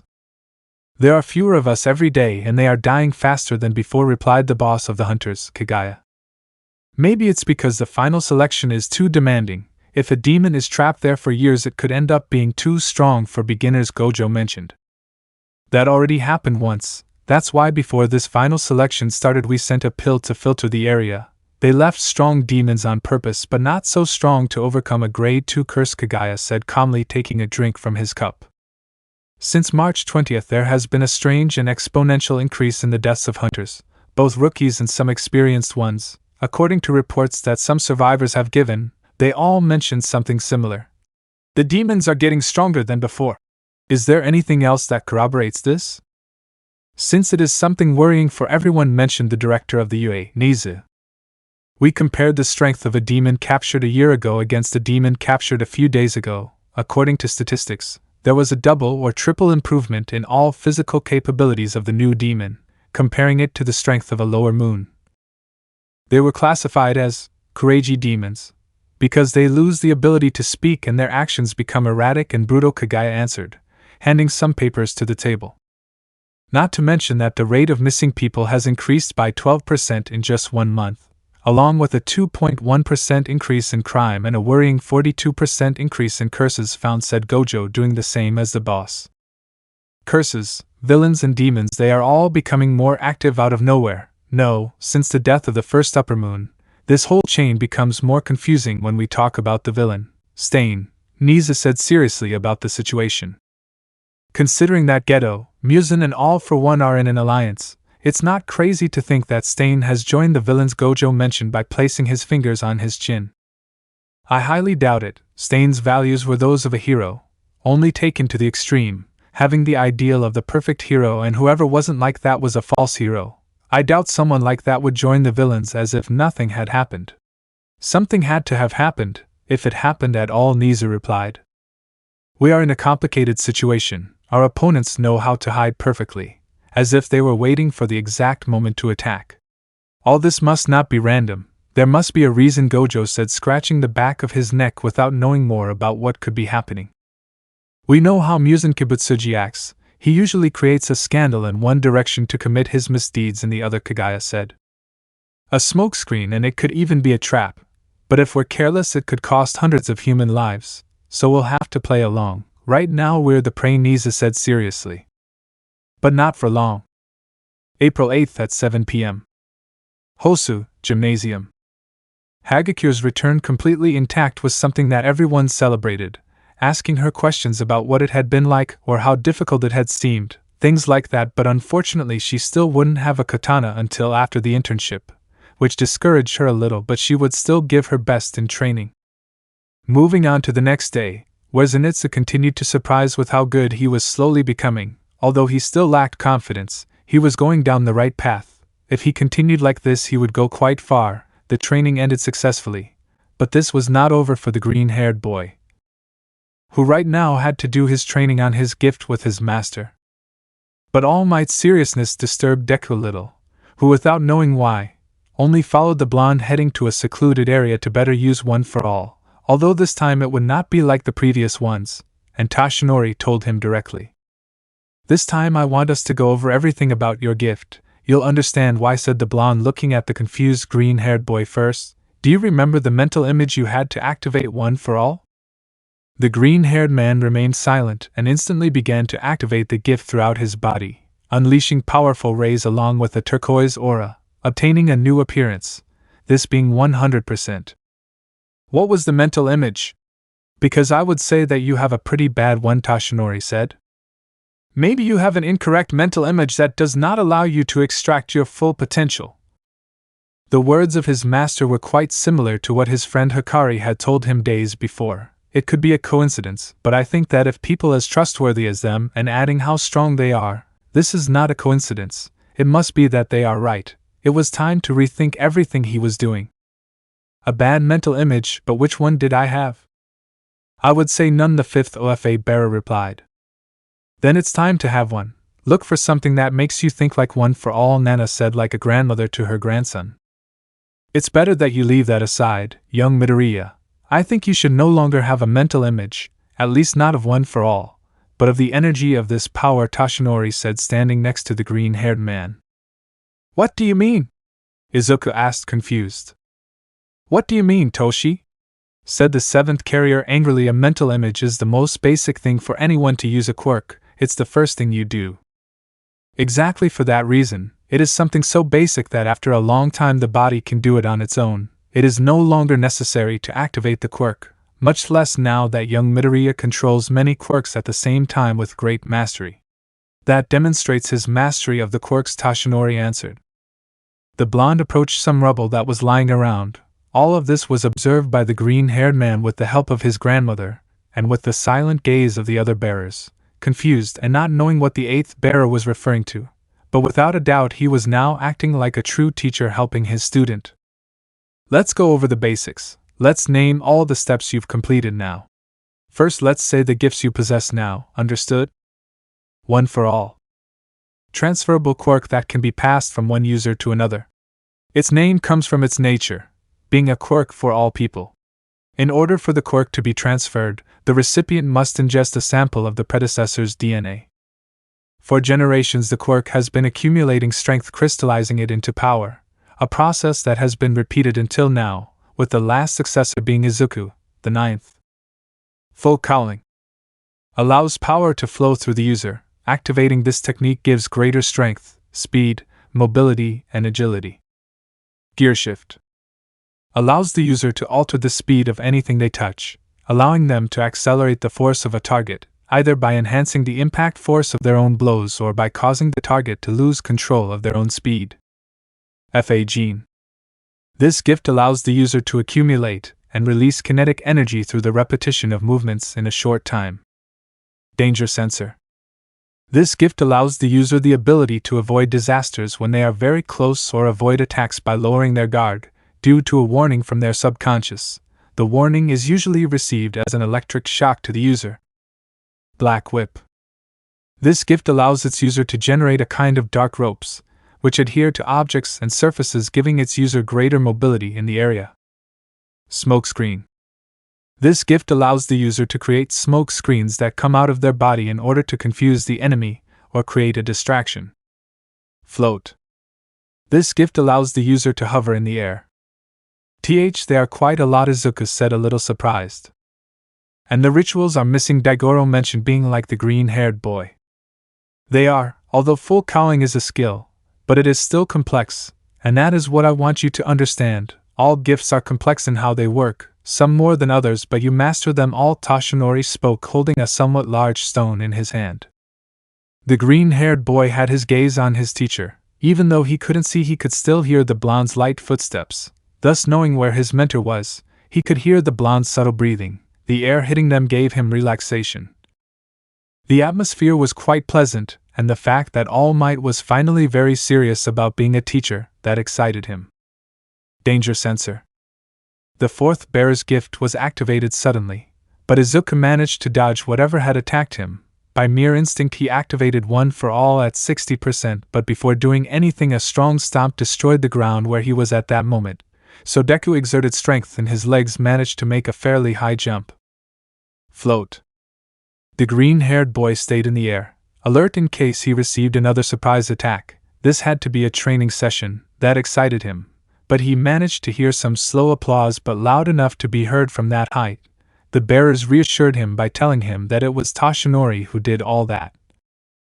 Who looked at the green-haired boy with a smile. Tell me, predecessors, what was young Midoriya thinking at that moment? I would say nothing, just dodge the attack, the fourth bearer replied. Well, you can hear the ninth's complaints about not regenerating his eyes and said, bothering Izuku. Hey! But seriously, why don't you regenerate them? Nana asked. Let's leave that for another day. The important thing, did young Midoriya act on impulse or did he control what he wanted to do? Toshinori said, diverting attention to him. On impulse, although I don't understand what you're getting at. Izuku replied. You activated the One for All full cowling and immediately jumped to use Float. It seems to be only 2 steps, but there are many in each one of them, but you can do it unconsciously. Without even thinking about it, the blonde mentioned, but only confusing those who were listening to him. I'm not sure what you're getting at. Be a little more direct, Daigoro said, just as confused as the green-haired man. Don't rush, you have to go step by step, one at a time. When Danger Sensor was activated, you immediately concentrated the One for All throughout your body in a certain percentage that doesn't wear you out so quickly but is effective in combat. You analyzed the environment only with your hearing and managed to dodge the rock. All in less than a single second. You can now take several steps at the same time without even thinking about it. Using your skills without thinking and in the best way possible is something that shows how much you have improved in just a few months, Toshinori said, pointing at the green-haired man.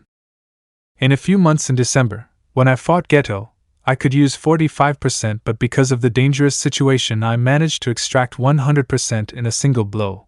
At that time I only knew how to use Black Whip and Smoke Screen only 4 months ago. Wow. In a very short time you can already use 100% of one for all, and now all the gifts of the other bearers awakened. But you must forget all that, said the blonde. That? We will return from zero. Forget about the other gifts, forget about the rest of the percentages. There is only 100. The final step of the previous one will be the first one from now on. First step, extract 100% and use it throughout the body. Second step, control your strength without decreasing 100%. Third step, manage to use all the power for at least 10 minutes, Tashinori said, raising his voice. What? Why? Am I not going to train gear shift? Or discover the other rituals that I'm missing? Izuku asked nervously because of his teacher's attitude. I never used other gifts. If we concentrate on the others, we will only be expanding your mastery and speed to use it, not its effectiveness. The black whip that you use is much stronger than that of the fifth bearer. Why? It's simple. The one for all enhances the gifts within it. If you master the OFA, as a result you will master the most powerful version of all the gifts. Only you have the difficulty of being the ninth, explained the blonde. Sure, I understand. It's like trying to divide numbers without knowing how to read them well. If I want to be good at the other gifts, I have to master the core that unites them all. Is that it? Izuku said, recapitulating everything that was said. That's right, you've already learned to do several things without thinking about it. But you're missing 100% of the OFA. When you do it, add another thing, and when you master it, you repeat the process. I managed to extract all the power of the OFA on the first try, but that doesn't mean that in my 40 years of having that gift I haven't learned new things. Everything is formed slowly and with effort. There are no exceptions. That's how I see it, Tashinori answered. I understand. For now it is better that you do meditations using 100% to reduce wear and tear and increase the time of use. I will try hard, I promise. I know you will. I believe blindly in you, young Midoriya. You can surpass me and be number one. All Might responded with a smile. Although it was a shame that Izuku couldn't see it, but he could feel how proud his teacher was of him. The green-haired boy wasn't going to fail. His mentor had tried hard this time and gave him an answer along with a great lesson. It was time to put him to the test. One for all, 100%. A new full calling. April 11th at 8 p.m. Last day of internship. A rather calm day. It passed by naturally, or so it should have been, because it was not going to be calm at all. The shadows were moving, the fangs were already sharpened, and they wanted total chaos. But during the day it would be very showy. The best was the night where evil would fall on all of society. Hosu. It was at that hour when everything happened, where chaos came out of the shadows, purple and dark portals came out of the sky, walls, and even from the ground, monstrous and deformed beings, with skins of dark purple colors, others green or blue, these being the so-called nomes, which destroyed everything in their path. The screams of the civilians alerted the heroes, and the screams of the slaughtered heroes decorated the streets, fire in the buildings that demonstrated the power of the nomes. The professional heroes were no match for the dark purple nomes. They could barely stand up to the blue ones, who were the weakest. There are too many. Call for reinforcements, call for reinforcements. Desperation abounded in the streets. News instantly came out warning and alerting of what had happened. Fear spread everywhere. The heroes lost in a crushing and rapid way. But thanks to the great chaos, more people had to arrive to help. The strongest had to arrive. They are attacking several places. 15 more portals in Muzurifu. 4 nomes and 18 unrecognized monsters so far. Call the heroes, gather the group of heroes closest to Muzurifu. Hosu is also in chaos. What is the priority? Information. New information. A 150-meter-long barrier has been deployed in Muzurifu, not allowing anyone to enter. More than 34 heroes confirmed dead in Hosu and 128 wounded so far. Civilians have started using their gifts. The communication lines are down. Chaos was the only thing that could describe the current situation. Too many things were happening at the same time. Things that were largely unknown to ordinary people. The authorities had their hands full. They could not cope with the situation. There are no heroes available near Hosu.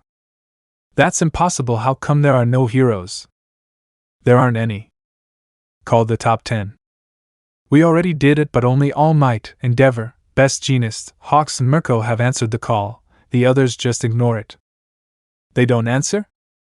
Every second new information came out that made the situation even worse. The past era, called the hero saturation era, was now seen as if it weren't enough. There were supposed to be thousands of heroes, but only hundreds were fighting. Were they hiding? Why weren't the heroes fighting? The death toll just keeps rising. Fourth kind's death has been confirmed. Fourth kind? He didn't have any interns with him?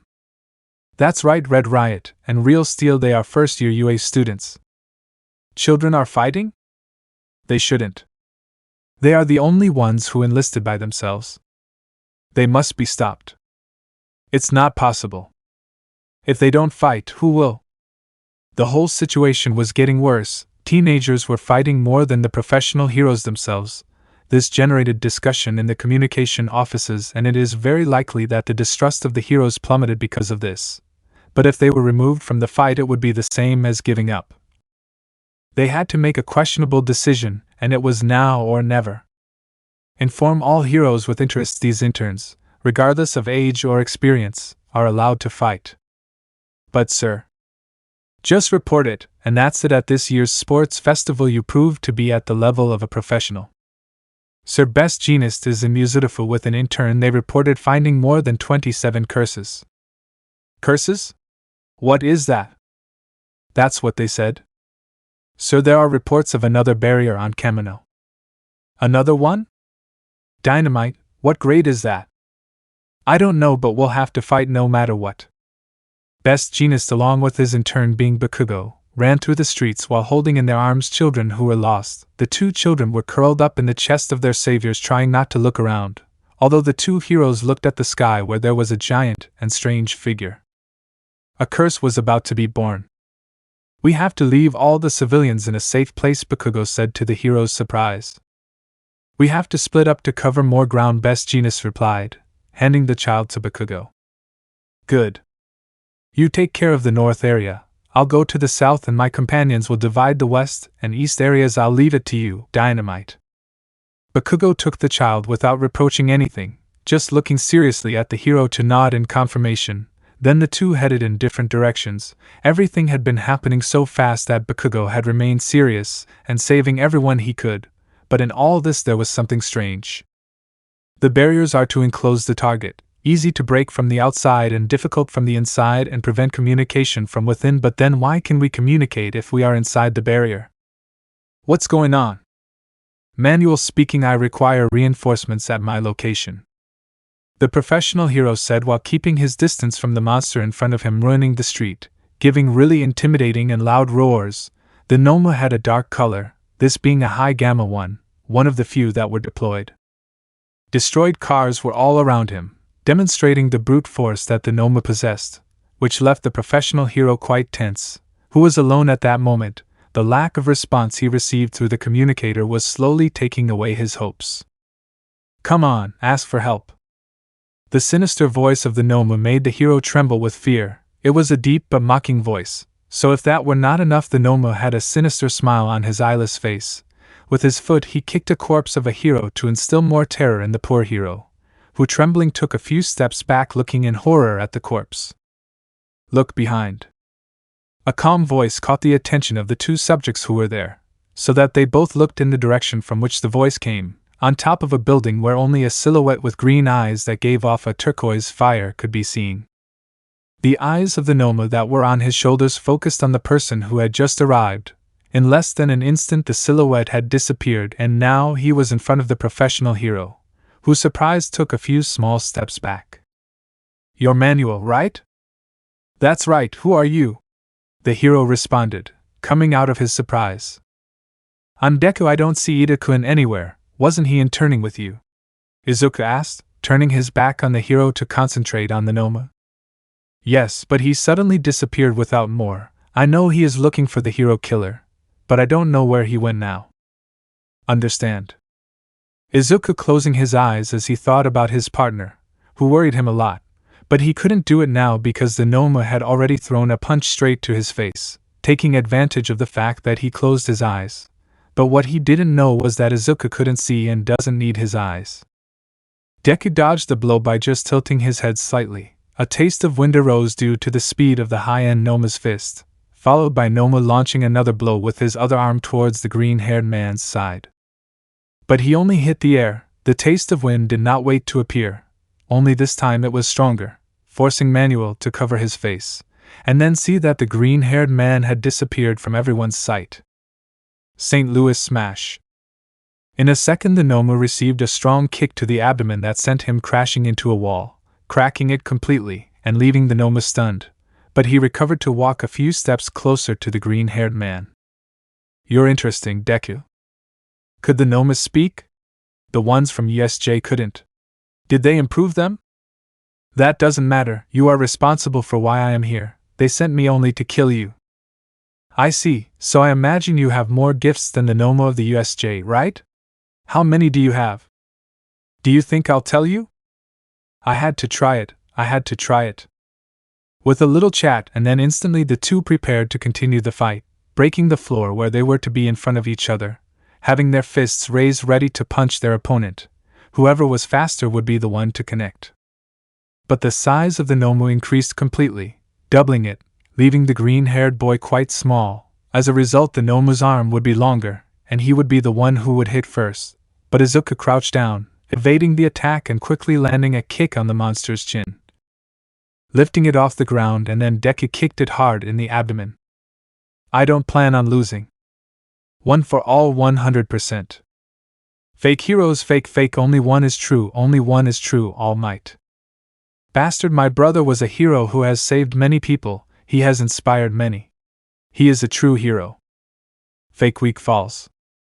The new demon stuck his katana piercing the shoulder of the aspiring hero, Ida, who was on the ground defeated and with a look of deep hatred with tears of helplessness, while Stain's face showed no expression other than hunger, saliva coming out of his mouth which did not close for almost anything. His eyes were blank, barely conscious. The smell of blood in the alley was horrible and abundant. The corpses of 3 heroes were around the two, staining the ground with blood, leaving the 2 of them alone. Although Stain felt like his brain was melting, he couldn't think properly, much less speak. Die, false hero. The demon took out the katana to lick the blood, leaving Ida paralyzed, who confused tried to move or stand, but unfortunately no matter how many attempts he made he could not achieve anything. He could only roll his eyes. He could not even move his head. See how Stain raised his sword pointing at his head. Everything would end here. Death was in front of him. Out of fear, Ida closed his eyes, waiting for his painful death.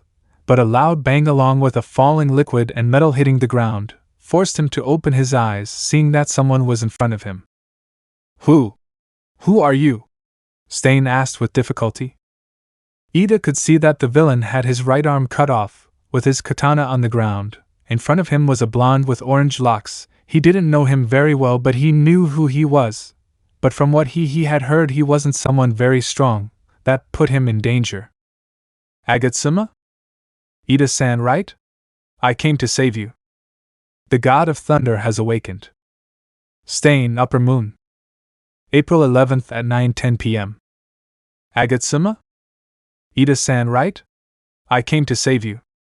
Zenitsu's seriousness showed his new determination. Although his gaze was firm, his hand still hesitated. He trembled slightly because of the now intimidating demon in front of him.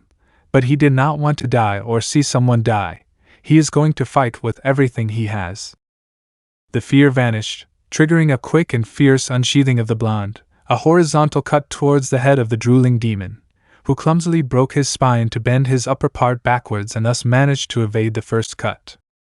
Stain regenerated his spine to return to his initial pose and then made a light jump, dodging another quick cut from Zenitsu and counterattacking with a thrust of his only sword he had in hand at that moment. The attack was aimed at the blonde's eye, but in a yellow flash the hunter disappeared from his sight, accompanied by a sound that imitated thunder. Ida-san, can you move? The surprised demon looked behind him, seeing the blonde with the aspiring hero leaning against the wall. The hunter was turning his back on the demon, who was surprised was that he couldn't even see him well when he had moved. Although he wasn't worried, he could barely think well, so he didn't care much. He had just been caught off guard. No, I can't move my body. I see. The blonde turned around to look seriously at the demon, positioning his left leg further forward than the right, while he crouched his posture a little and having his thumb on his katana for a quick draw. while with his right hand, behind his back, he sent his location through his cell phone. I can't trust Tanjiro or Inosuke in this. Even though Izuku-san gave them a phone, they don't know how to use it yet, so I'll have to trust Hagakure or Izuku-san. Zenitsu thought, hiding his nerves. The Thunder Hunter did not take his eyes off the demon, who returned his gaze with a defiant pupil-less look accompanied by a sinister smile. Zenitsu could hear the chaos that was happening in the streets. But there was no hero nearby, so he had to wait for help from one of his friends or win by himself. Agatsuma-kun, don't get involved, that's none of your business. What are you saying? I came to save you. Do you reject help? What an idiot, mocked Stain, who acted on impulse without being able to think first. Shut up, damn murderer, my brother was a great hero, he inspired hundreds of people, he was someone respectable, but you killed him, that's why I must kill you to avenge him. Meddling where there is no need, that is the essence of a hero. That is something that Izuku repeats constantly. I want to tell you many things, but there is no time for so much. But I will remind you what Izuku did at the sports festival against Todoroki. That phrase, it was from All Might. Stain's white eyes began to show their irises, completely displaying one which had a kanji that said 7th, something that surprised Zenitsu since he knew that it was impossible for that number to exist in a demon. The 12 demonic moons were divided into 6 upper or waxing with 6 lower or waning. Being 12 elite demons, but unless there are now more than 12, it was impossible for there to be a 7th demon. I may not be a hero, but I don't plan on letting anyone within my reach die, Zenitsu shouted decisively. Ha! Lightning breath. The katana was about to reach the neck in less than a second, but it was blocked by Stain's sword so that with his free hand he could launch a quick blow that was evaded by Zenitsu, who moved his body quickly to take a few steps back. But the demon would not stop attacking him, launching 2 cuts, one vertical and one horizontal, which were narrowly dodged. An opening. Lightning flash. Stain quickly moved to the side of him just as the hunter made the attack. A single horizontal slash cut off the demon's arms, although in the blink of an eye both arms regenerated completely, and he quickly grabbed a knife he had on his waist to use it against Zenitsu quickly. Zenitsu, who barely managed to react to the quick slash of the knife, ended up receiving a slight cut on his cheek. Despite being very slight and small, it was enough that when the blonde moved away from the demon his body was completely paralyzed, falling to the ground but holding on to his hands so as not to fall to his knees completely. Shit, with a cut I paralyzed my body? Stain had licked the blood off the small knife. Just as he did that, Zenitsu could no longer move, although something that confused the 2 teenagers who were there was that the demon only looked with his only irises at the 2. He seemed immersed in his thoughts. Compared to before, it seemed that he was regaining consciousness. The drool that came out was not as much, even so his movements were still erratic most of the time. The demon began to move, picking up his swords that were lying on the ground. In complete silence he took short steps towards Ida. There was something about him that forced him to kill that brat. It irritated him. He hated him. He doesn't even know what hero he's talking about. He barely remembers that he devoured some a few moments ago. He pointed his katana at his head. Ida couldn't move. It was time for him to die. Although Stain clicked his tongue to quickly turn around and launch a horizontal slash, sparks formed from the clash of 2 swords. A new person joined the fight. Stain with his other arm launched a stab with the other katana he possessed, aiming at the girl's head. Lunar breath. 4th posture. Lunar mirage, light of dusk. The girl vanished in a purple flash to reappear behind the demon, who reacted quickly and jumped away from the girl. Zenitsu instantly recognized the girl, but Ida, on the other hand, did not know who she was. The girl stood firm, keeping her katana pointed forward. Hagakure. Zenitsu, I saw your message, but I'm alone. Tanjiro, Inosuke and Izuku should be fighting the Nomus, the girl said seriously without taking her eyes off the demon. The pastel yellow katana with an inscription of some kanji at the beginning of the metal of the katana, having written, Demon Destroyer. The girl with phosphorescent green hair with some pink tones wore her black demon hunter uniform with edges in a yellow tone. Don't let him cut you. It seems that when he does that he manages to paralyze himself, Zenitsu said.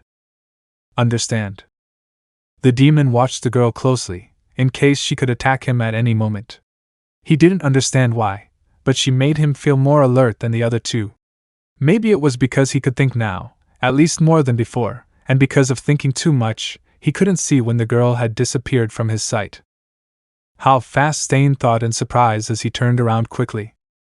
The two swords collided, releasing sparks, causing the two to move a few steps away to begin a flurry of exchanges of slashes. Hagakure launched a horizontal one towards the head, but this was quickly evaded by Stain to counterattack with vertical slashes, but having the same result. Failing thanks to the speed of Hagakure, who managed to react in time to all the attacks. Stain changed his attack and launched a horizontal slash, and with his other katana he launched an upward diagonal slash towards the girl's eyes. But she evaded it. Although the attacks grazed her, she did not receive any damage so far, which allowed him to counterattack with a direct stab to the demon's right shoulder. But the villain reacted in time, placing his katana to deflect the thrust, receiving a sharp cut to the side of his shoulder. Hagakure was not going to end it there, stomping, taking a deep breath as she firmly grabbed her katana. Full concentration. Moon breath. First stance, dark moon, night sanctuary. The sound of flesh being cut along with metal breaking into pieces echoed throughout the gigantic alley. Blood falling to the ground, the sounds of surprise from the demon himself showed that he could no longer underestimate that girl. Her neck was half cut, but her arm, it was not the same. It was completely cut off, and to top it off, his sword was surpassed by the girl's. Hagakure exhaled from the effort she had to make in that attack, but it came out better than she expected, which means she couldn't stop right now. She had to keep pushing the demon to the maximum. But the demon regenerated in less than a blink, along with a smile on his face. It was what prevented him from continuing to attack. That face did not mean anything good. The girl tried to back away, but Stain threw a punch from her newly regenerated arm that prevented the girl from backing away properly. So she turned her whole body in the same direction as the punch, and after turning around quickly cut the arm again, while positioning herself behind the demon. Although when he turned his eyes to the demon after the turn, he could see that the arm was already regenerating again, faster than before. It was as if Stain was not even taking it seriously. Was he playing with them all this time? The demon remained in the same position, not moving, but in a few seconds his laughter began to be heard, a light one that transformed into a completely sinister one. "What are you laughing at?" Ida asked, confused. Stain tried to contain his crazy laughter little by little, while he turned around to be face to face with the teenagers, but this only terrified them even more. Both of his eyes were already completely shown, managing to finish showing the kanji that he had in them. Two of the hunters felt the true danger, their breathing was more cut off. The three students managed to perceive the great danger they had in front of them, something that was no longer human. 7th. Superior. The upper 7th moon has awakened. April 11th at 9:30 p.m. Deku-san? The green-haired boy turned around to where he was called to find out who was talking to him, but that distraction was taken advantage of by the Nomu, who immediately threw a punch straight to his head. But this was quickly dodged, and then he jumped back, which gave him distance from his opponent, so that in the blink of an eye Izuku hit the Nomu's abdomen to push him through several streets until he collided with a car that was there. "Tanjiro? What's wrong?" Izuku replied. "I lost sight of Zenitsu, Hagakure and Inosuke. I don't know where they are now." "Did you lose them?" Izuku said, confused. "Yes, when I turned around they were gone," Tanjiro replied worriedly. The green-haired man remained silent, thinking about where the other hunters could be, although he couldn't think much more because the Nomu had begun to attack again, increasing its body size so that in a short time it was already in front of Deku with his fists ready to hit the green-haired man's face directly. But Izuku moved forward and hit the monster's chin, stunning it a little. Deku took a step back and then moved his head slightly to his right, dodging a left hook from the Nomu, then instantly hit the Nomu's shoulder with the back of his left palm, and then gave a low kick to the back of the Nomu's left leg, making him fall to his knees, which Izuku took advantage of to throw 3 quick punches to the solar plexus and finished with an axe kick that embedded the Nomu to the ground. "I could feel a message coming through my phone, Daigoro-san. Please tell me what it says," Izuku asked, keeping his foot on the Nomu to prevent it from getting up. "It's from the blonde boy. It's a location. I would say it's far from here, but it's still in Hosu," the 5th bearer answered. "I understand, Tanjiro, catch him," Izuku shouted, throwing his phone at the redhead. "Follow the address on the screen. Zenitsu will be there. He must be in danger, so send his address. I'll leave it to you. Good, Tanjiro replied, catching the cell phone. My goal is to kill you. With that they will tell me the truth. I have to kill you, the Noma shouted, frustrated. Hey! The monster exerted a lot of force and increased its size even more to manage to remove the hero's foot from its head.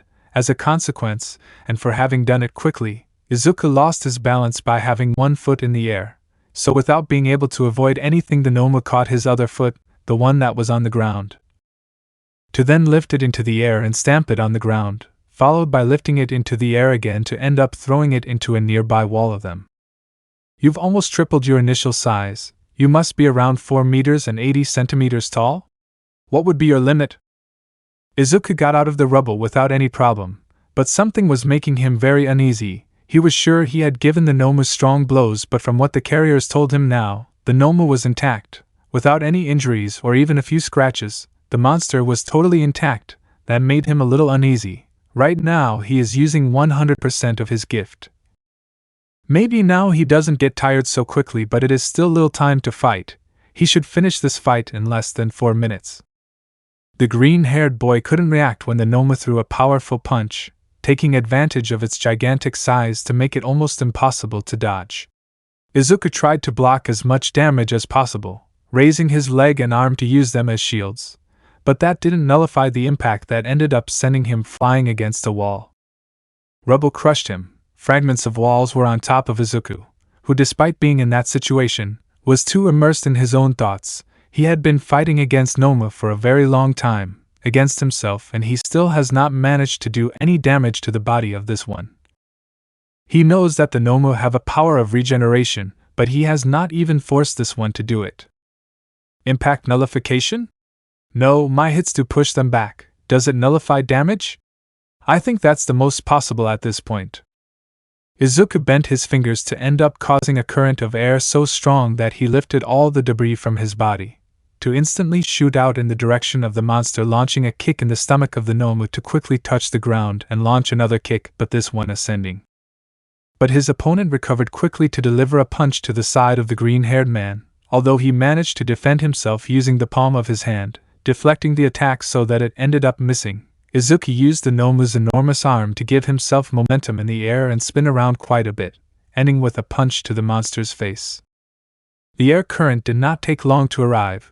It was quite strong and sent the Noma meters away, but despite being a great blow, the damage it inflicted was again null. Izuku became more restless. He was not stronger than the USJ Noma, but until he could not even give him a scratch, this new Noma is more resistant, much more. No matter what I do, it seems that no attack works. If I hit with all my strength, it will be a waste of energy. I will stop going on the offensive. I will go on the defensive. Left leg to the left side while the right leg is in a forward position, separated and with the knees slightly bent, while her left arm is slightly above her waist with her hand in the shape of a palm looking for the most pointed shape possible, while her right arm was pointing forward with her palm turned. Noma's small eyes narrowed, suspicious of the green-haired man's pose. It was a classic karate stance. Was he going to use martial arts now? That would be problematic for him, but if it was something offensive he would have nothing to fear. As long as he doesn't reveal his gifts there will be no problem of attacking without control. Die already, Deku? The Noma began to run at full speed towards the aspiring hero, preparing a fist with all his strength, something that was listened to attentively by an Izuku with his eyes closed, listening to the footsteps and the wind, waiting in the same pose as before for his enemy, who was already about to hit him. The floor cracked, which was caused by Nomu's abrupt step to raise his fist high, and in less than a second his size returned to the same as normal, measuring 1 meter and 70 centimeters, a little taller than the green-haired man. Already with his fists ready, a smile formed on his face, one of complete emotion. Izuku waited until the right moment, the instant when the punch was very close to him.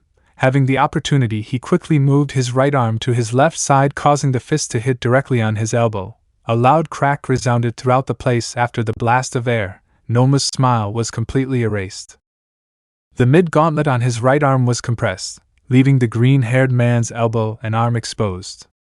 Noma could only wonder when he did it. He was sure that Deku hadn't made any movement before the blow. So what? Although he couldn't wonder anything else when he managed to feel a terrible pain in his fist, specifically, in his right knuckles. The Ram? Noma couldn't say anything else when Izuku had taken the monster's arm from the elbow with his left hand, while with his right he exerted a force in a left direction, causing the Noma's arm to crack loudly, breaking the bone. Taking advantage of the position he was in now, he gave a powerful elbow to the head. Will it be its skin? Will it be tough enough to withstand all my blows? It seems that the interior is easy to damage. Being a Noma, I will have to attack its head or heart. I need an attack that goes through the skin and explodes the heart. Midoriya technique, Ribubirika. A strong left hook hit the Noma's ribs. A slight crunch could be heard again. But to finish, Izuku leaned his body back a little, supporting himself only on one leg so that with the other he hit the Noma's neck. Due to the impact, the monster managed to take some distance. But the Noma couldn't react when they had already connected a straight blow to his stomach, although it wouldn't hurt him if he received the impact and recoil that the blow produced. Although he tried to attack Izuku's left side, but the good reaction of the green-haired boy using his palm to redirect the attack managed to evade it, and ready to deliver an elbow to the Noma's head, something that ended up leaving the monster defenseless, ready for a new attack from Midoriya. Midoriya technique, Hataripa. I'll make your heart explode. A loud rumble was heard all over the place. The Noma spat out blood in torrents, but he was still alive. His hand was shaking. His breathing was labored. Although it cost him nothing to regenerate his heart, his surprise was not in that, but in the technique that the green-haired man used. That ability, that technique, he recognized it very well. His body trembled with anger. So you belong to those bastards, damn murderer. His heart regenerated instantly, and then his heart itself resonated throughout the place, making its heartbeat audible to anyone nearby and even to anyone more than 40 meters away. Everyone could hear that intense heartbeat. The Noma's skin began to redden, highlighting his veins, making them more visible. 2 more eyes began to grow on his head. Completely black eyes, the hole in his head that left his brain exposed suddenly closed, creating skin to cover his weak point and completing his new form. You are one of them, you have their damn style, you are guilty of taking away the smile of an innocent child. Noma was completely furious. You just used release a technique of the Midoriyas, you are also one. That technique cannot be learned by anyone outside the clan. That is only because of genetics, Izuku refuted, surprised. I know, that's why I voluntarily went to the experiment, those 3 said. They promised that I would get the power to exterminate the entire clan, but first I should start with the leader, the strongest, you, Deku. If I kill you, I will avenge the smile of that child that I couldn't save, Noma said furiously. I understand how you feel. The clan is shit when it comes to treating people. They create murderers no matter what. But that doesn't mean that you have killed innocent people today. I will defeat you anyway. I plan on being nothing like my grandfather. I will change the clan forever. You lie, that whole clan is a bunch of lying bastards, the furious Noma shouted. 100% release. One for all, full cowling 100%. The 2 of them again got into position, ready to continue the fight. The Noma's hatred surpassed many barriers. Although the feeling of guilt was planted in Izuku's heart, now that he is the leader, he will have to toughen all the enemies that the former leader had earned. As well as enemies, there are also allies. Although they do not come from the best place, no, he does not have to worry about that now. His priority is to win and save everyone from Hosu. April 11th at 9:15 p.m. How interesting. Stain showed a rather sinister smile, along with an intimidating aura that could be perceived throughout the place.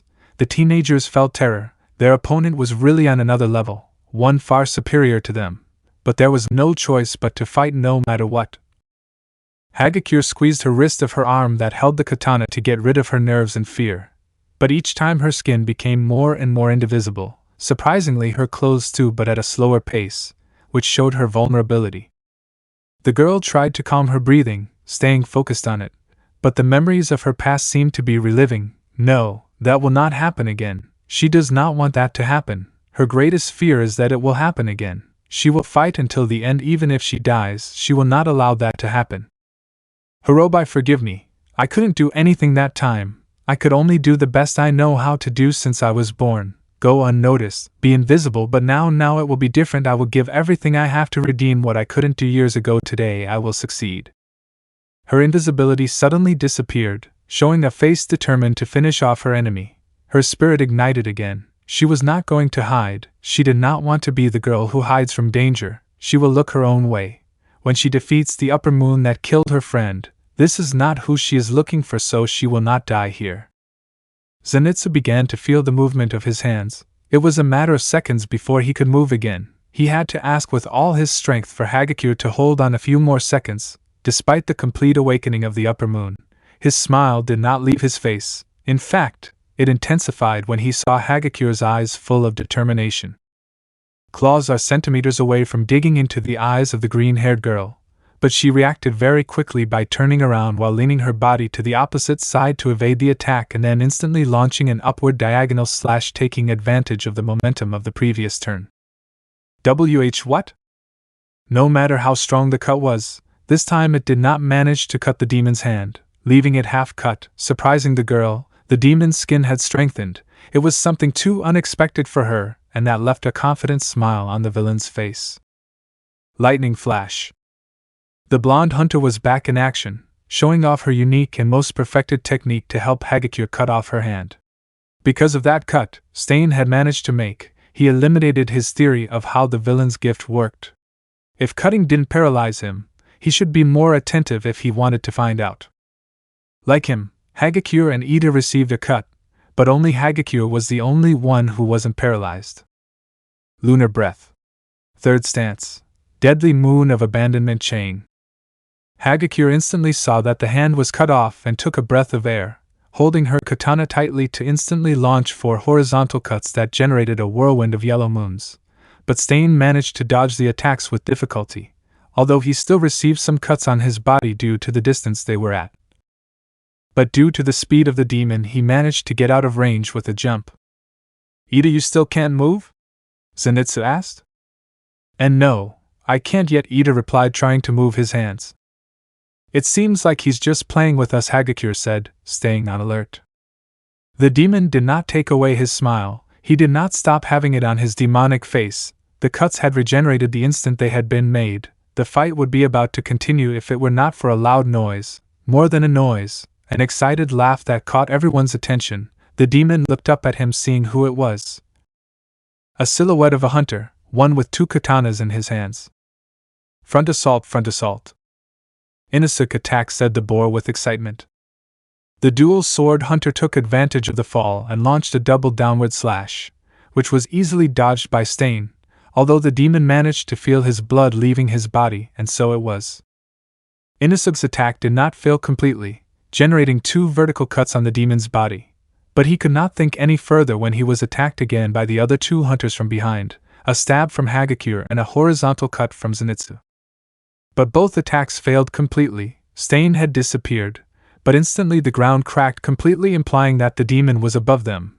A powerful jump was what allowed him to evade the attack of both, although this only brought out the wildest side of the demon.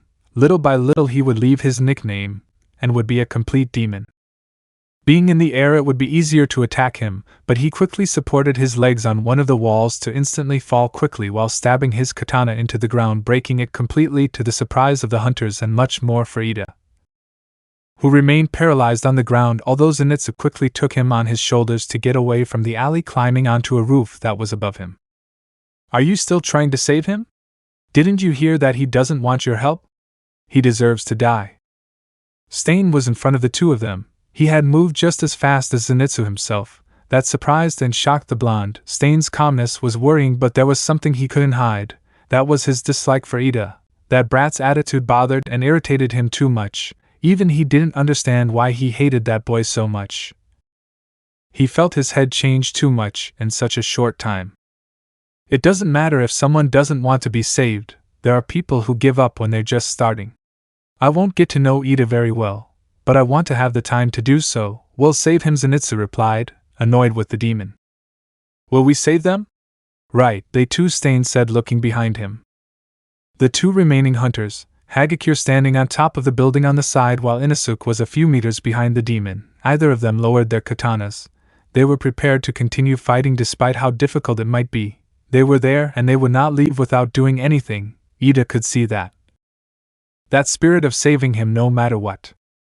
I know Ida, someone attached to the rules with a spirit of hero. He sought revenge for the death of his brother. That made him act in a reckless way, but that's what we are here for, to help him. If necessary, we will be his heroes. Hagakure spoke quite seriously without taking her gaze off the demon. We will fight, we will save, and we will cut off your head. That will be what we will do, Inusuke said determinedly. Guys, Ida was speechless. His tears said a lot about what he was feeling. Stop, don't keep hurting yourselves for me. If you want us to stop, get up first, Inusuke replied. Enough talk, show that you are not just talking, Stain shouted angrily. As you wish, Inusuke said, being the first to move. The boar charged straight towards the demon without any fear. He waved his katanas to position them straight as he ran while taking a big breath of air, using his own breath for his next attack, something that everyone saw and decided not to stay behind without doing anything.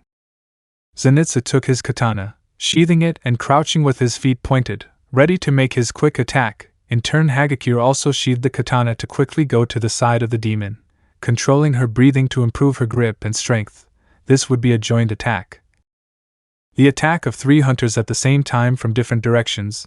The demon only saw this with a psychopathic smile, one more than before. Third Fang, tear and devour. First stance, lightning flash. First stance, dark moon, night sanctuary. Is that there? Stain asked. The 3 hunters' slashes were dodged by Stain, who had disappeared from everyone's sight, reappearing behind Ida about to stab his katana into the latter's head, wanting to pressure the 3 hunters to act faster, but to his surprise none of the teenagers took a step back. 3 sparks.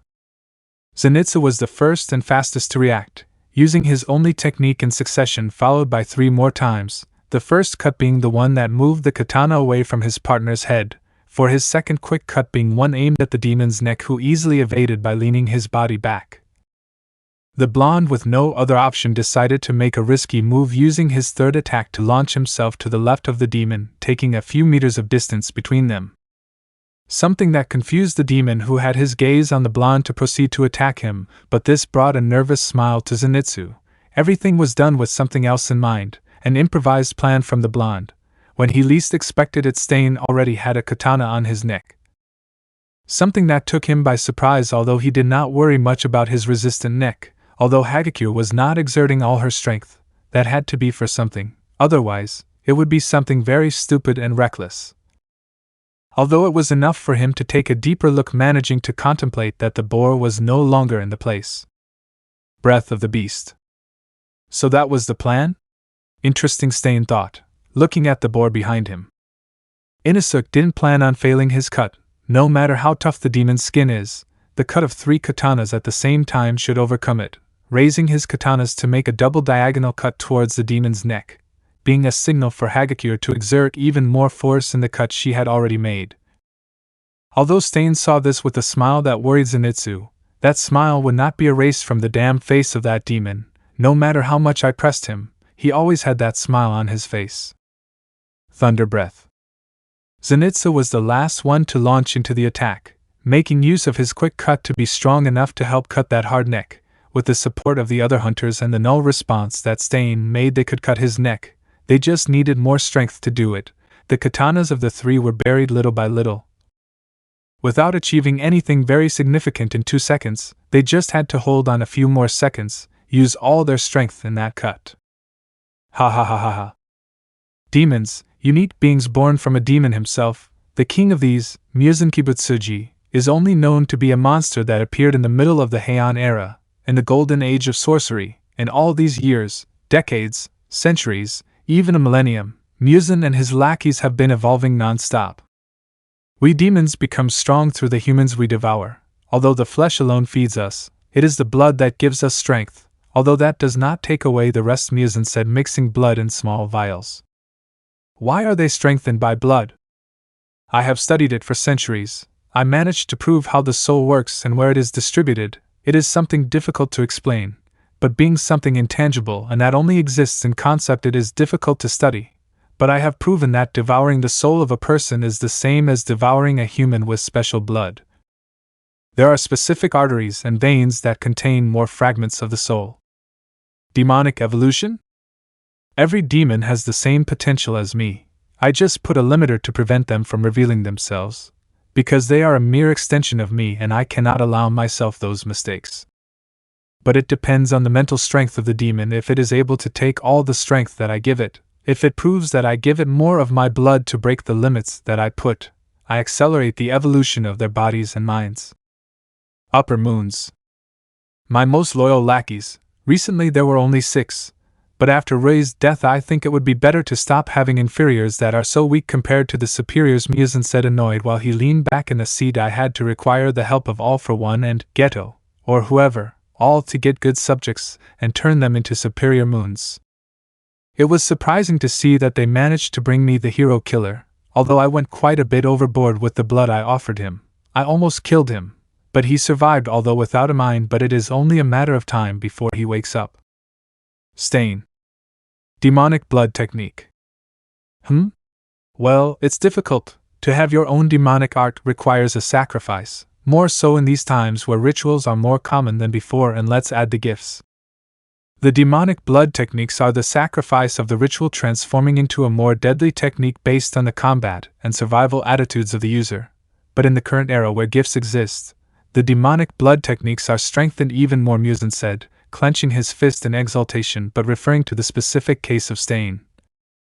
I don't know if he had a ritual or not, but if he sacrifices his gift for more power along with his demonic awakening, I think he could obtain a demonic blood technique.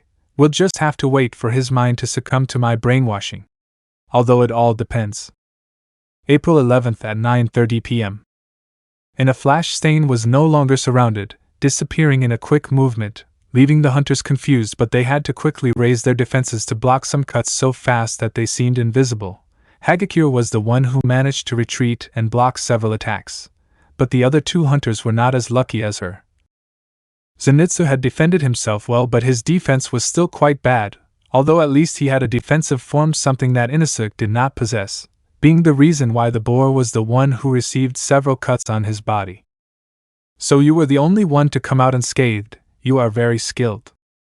Stain was on the girl's back. The demon's speed was only increasing, corroborating that he was just playing with them. The hunter was the demon and they were the prey, although that would not make Hagakure back down from her decision. If he was playing with them, it would give him a big surprise for underestimating them.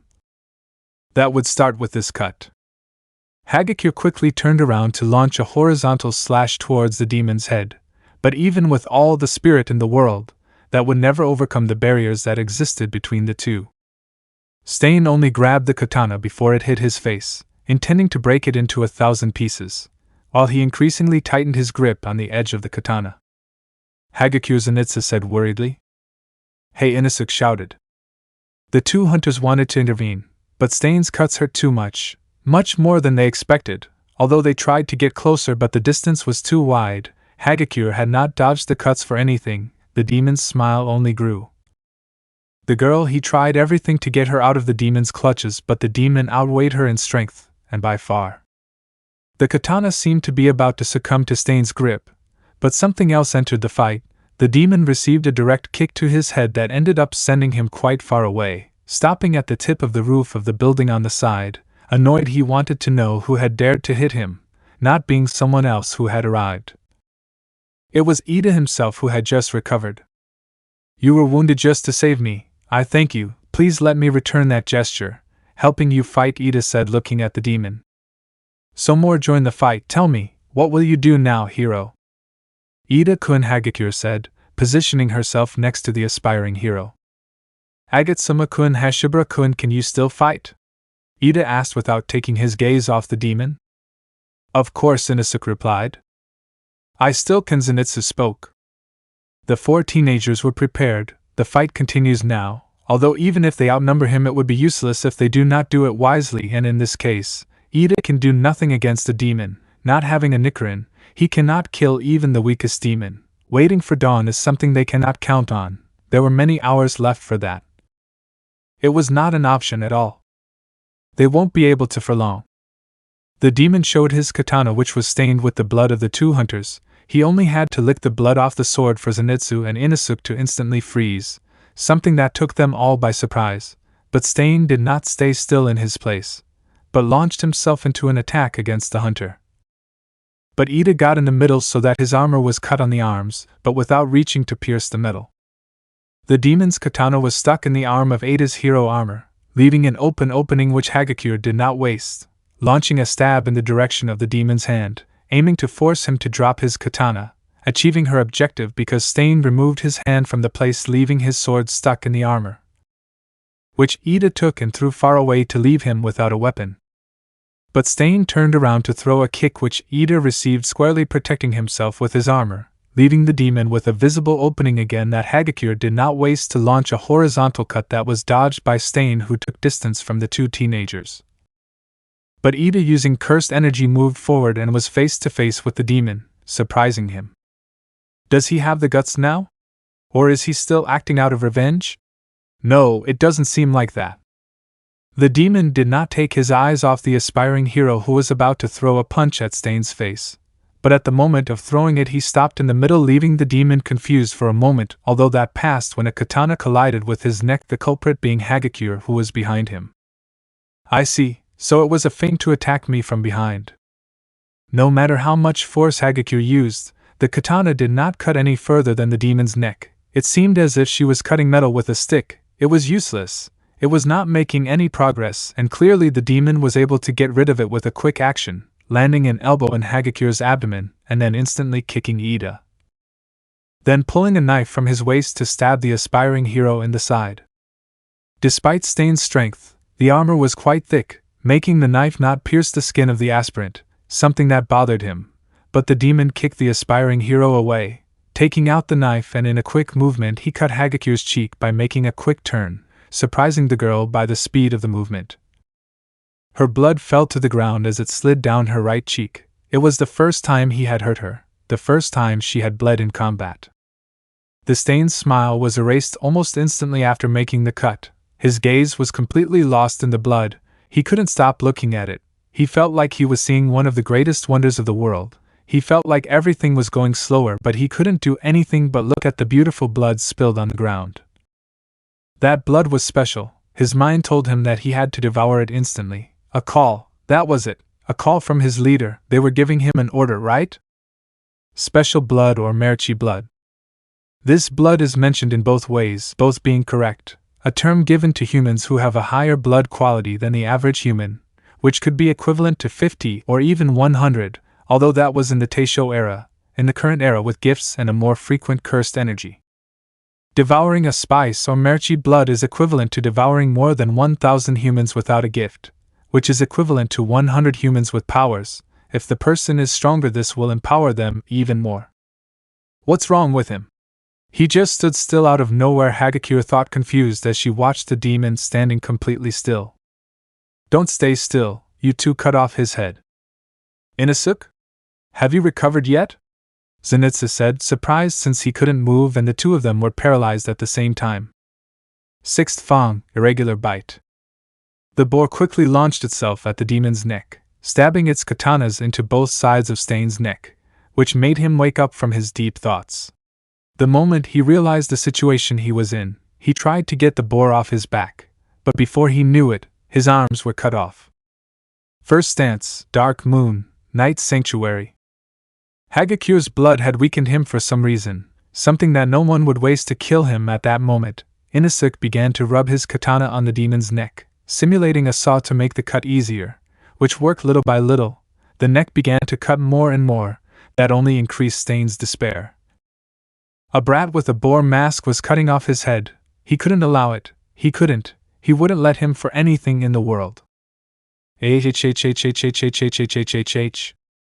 Stain screamed in desperation and anger, trying to regenerate his arms quickly, but Hagakure cut them off again. Each time was running out and his desperation was increasing. Some children who believed themselves heroes were about to cut his neck. It was irritating, too much. His mind was clouded again. Stain, sacrifice your gift and give yourself to me. A deep voice echoed in the demon's mind. Time seemed to go too slow, that voice. It was the first time I heard it, but he felt that he owed his mere existence to it. It was as if he was talking to his god. He gave him an order. His god did it. He must obey that order. He must sacrifice everything for his creator. His gift was not something he cared about sacrificing. Great choice, Stain. It's time to awaken your true potential. Demonic Blood Technique. Crimson Nightmare. A new being has fully awakened. Kaizomo Akaguro has ceased to exist. Kurojiri, how many nomas were deployed in total? A large group of villains were calmly watching television, observing the chaos that was forming, listening to how the public information was less than half of what was really happening, listening to the fallacies that were said on television so as not to cause more pain in people, but the seed of fear was already planted. 43 nomas were deployed in Hosu, with one high-end nomas in charge of fighting Deku, along with 20 near high-end nomas. The rest are mid and lower-end nomas. While in Muzurifu 20 nomas were sent, 12 near high-end nomas, the rest are low-end nomas. The Cloud Noma replied. Noma. Nomu are powerful monsters created when humans have their bodies altered to maintain multiple quirks, dividing into several types of these same quirks. Lower level. They are the weakest type of Nomu but are still strong enough to overpower lesser pro heroes. These Nomu have light-colored skin and usually possess only 1 or 2 quirks as well as enhanced physical strength. They typically do not move unless they get an order. Intermediate level. They are more powerful than the lower-level ones. These Nomas have a more striking skin coloration than the lower-level ones. Higher level. They can compete with the top professional heroes, possess black skin, have the gift of super regeneration and are much stronger than mid-level Nomas. According to their creator, the top-level ones are at least as strong as 10 average people combined. Near high-end. Incomplete Nomas, but despite this, they are stronger than the higher-level Nomas and possess phenomenal strength. But they cannot think for themselves, although their strength is the same as that of the high-end Nomas. High-end. Possessing stats far superior to top-tier Nomas, they possess incredibly superior strength and possess up to 6 quirks. Able to overpower top professional heroes, including those in the top 10, the most advanced high-end Nomas have the ability to think for themselves while retaining their original personalities. Huh! And why so few Nomas in Muzurifu? Shigaraki asked, confused. It's obvious, little one Geto mocked. Having the albino's attention in Muzurifu, there is no Izuku Midoriya, nor All Might, so I released a few curses around the place. Mahito also left some gifts. The intention of all this is simple.